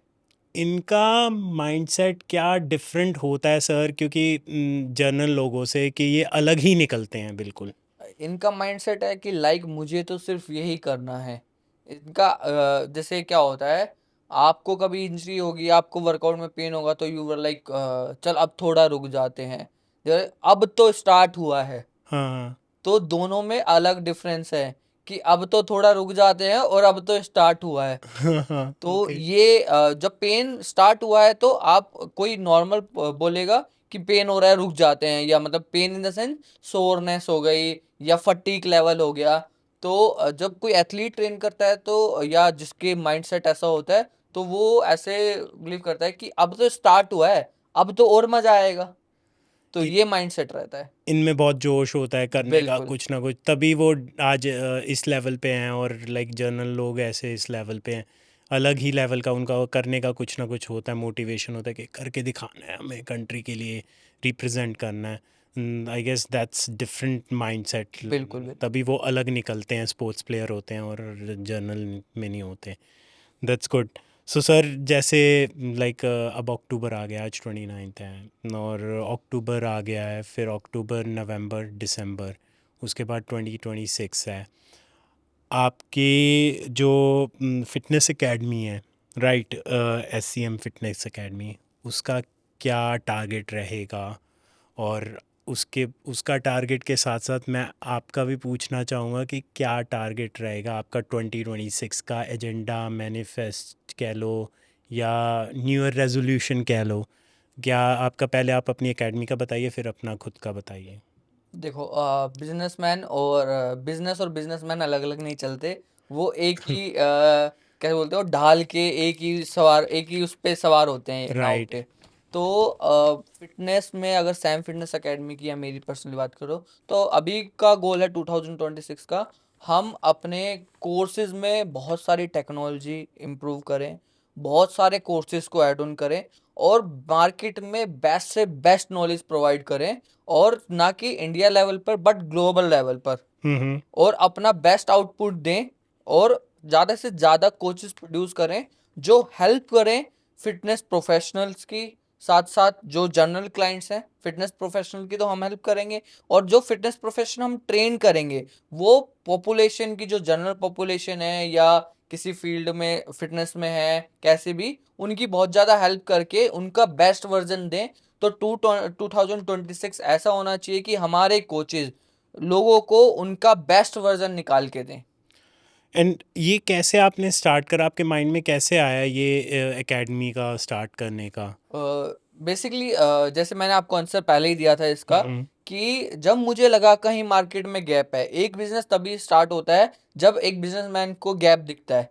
जहां पर गैप दिखता है वहीं पर अपॉर्चुनिटी होती है। तो जहां पर मुझे दिखा कि ये गैप है, कि मार्केट में ऐसे कोर्सेज नहीं है जो प्रैक्टिकल थ्योरी को इतना स्ट्रांगली रिप्रेजेंट कर पाए, हम्म। तो देन मैंने लॉन्च किया सैम फिटनेस एकेडमी को, हमारी पूरी टीम ने मिलके इसको आगे बढ़ाने के लिए। क्या चैलेंजेस आए इसमें स्टार्टिंग में, स्टार्ट? स्टार्टिंग में सबसे पहले कि वेल नोन आप ब्रांड नहीं है, तो आप पर कोई बिलीव करेगा नहीं। सबका होता है कि भाई मेरे से कोई उस चीज़ के ज़्यादा पैसे ले रहा है, कम कम पैसे ले रहा है, हम्म। ठीक है, या अगर बराबर भी पैसे ले रहा है, तो मैं देखूंगा कि ब्रांड सबसे पुरानी कौन सी है।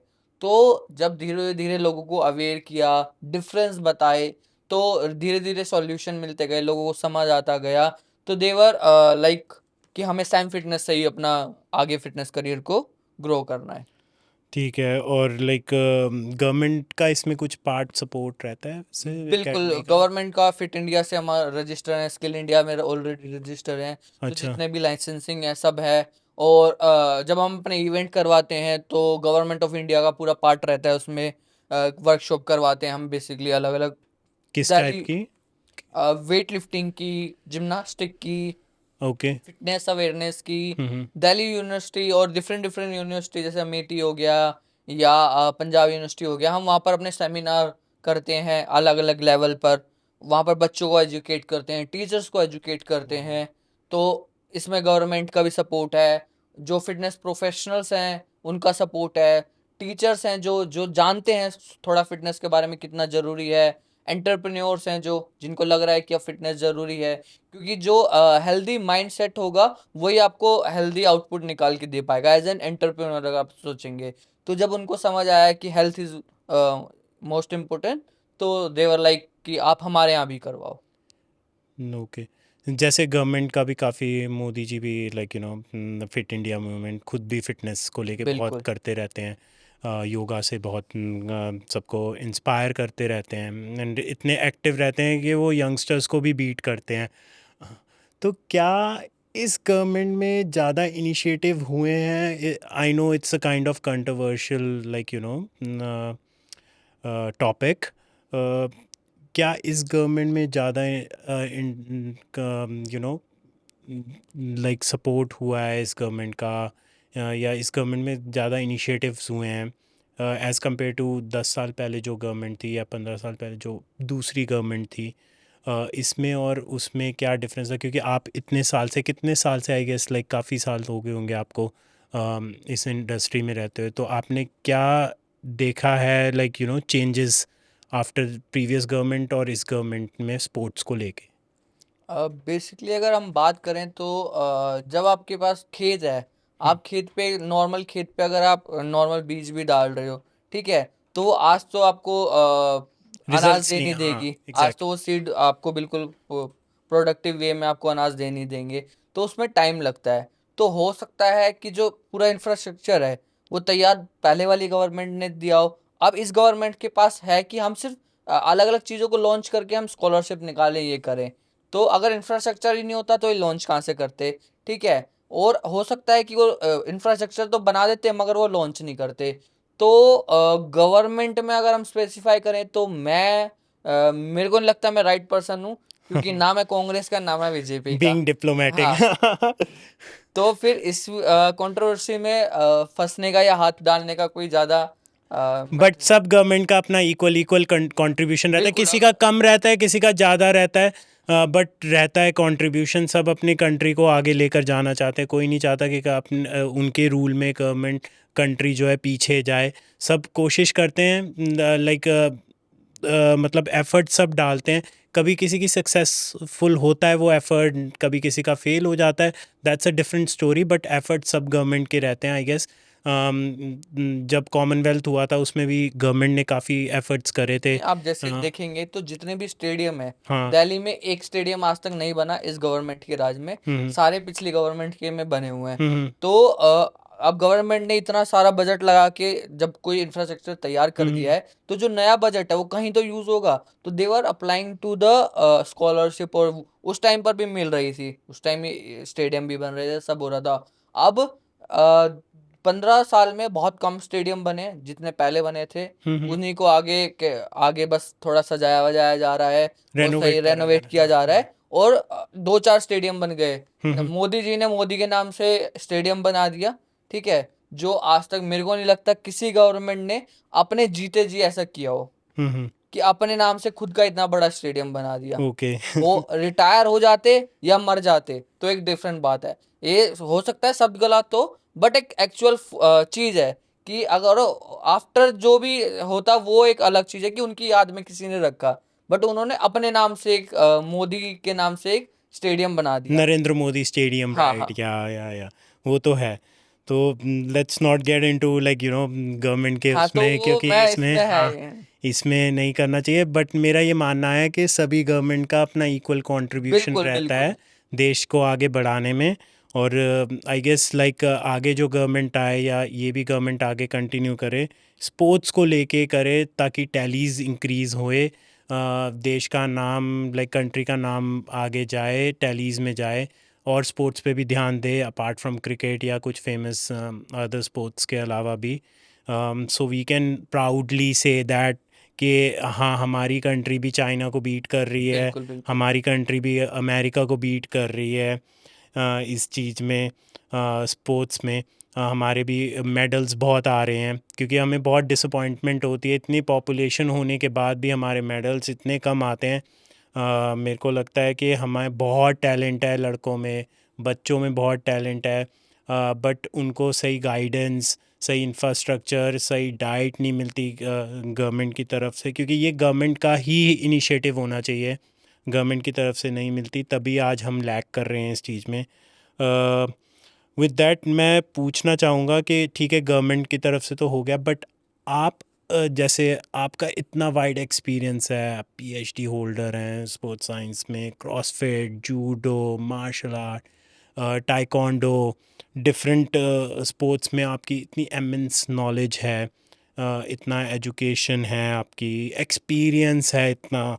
सो मेरे को ये बताइए सर, यंगस्टर्स भी देख रहे होंगे आपको, आई एम श्योर, लाइक आपके बहुत फॉलोअर्स हैं, और लाइक आप बहुत ट्रेनिंग भी देते हैं अपनी एकेडमी में सबको, जो यंग लड़के आ रहे हैं जो आगे इस फील्ड में जाना चाहते हैं, स्पोर्ट्स में जाना चाहते हैं, करियर को सीरियसली लेना चाहते हैं, what tips you give, like जो आप को नहीं मिली प्रॉपर गाइडेंस स्टार्टिंग में, आप ऐसी कौन सी टिप्स देना चाहते हैं कि वो ना गलती करे जो आपने कर ली, आज आप कहीं और लेवल पे होते, वो ना करे, और उनको कोई सीरियस टिप्स लाइक गाइडेंस दें कि जो फिटनेस इंडस्ट्री में इन स्पोर्ट्स में जाना चाहते हैं जिसमें आपने इतनी अचीवमेंट करी है। सबसे पहले तो आप अपने टैलेंट को आइडेंटिफाई कीजिए कि ओके। आप बेस्ट किस में हो सकते हैं।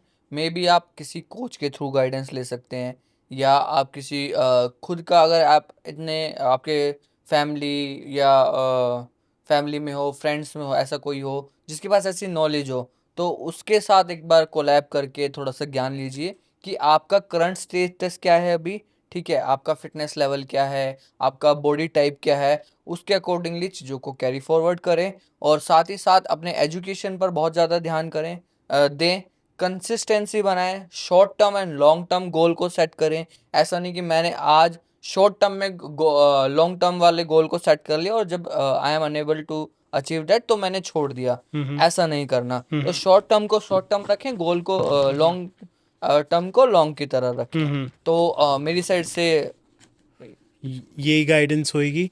और वर्कआउट को लेके या लाइक मोटिवेशन को लेके लाइक कोई ऐसी एक टिप जो आपको आप मिस कर गए लाइक लाइफ में कि मैं काश ये कर लेता, I wish I could have done this like to improve my tally, और लाइक जैसे एशिया में आप कह रहे हो 8 नंबर पे ज़्यादा नंबर पे आ जाता, तो एक ऐसी टिप लाइक आप देना चाहोगे लाइक आगे आपको सुन के वो मिस्टेक ना करें।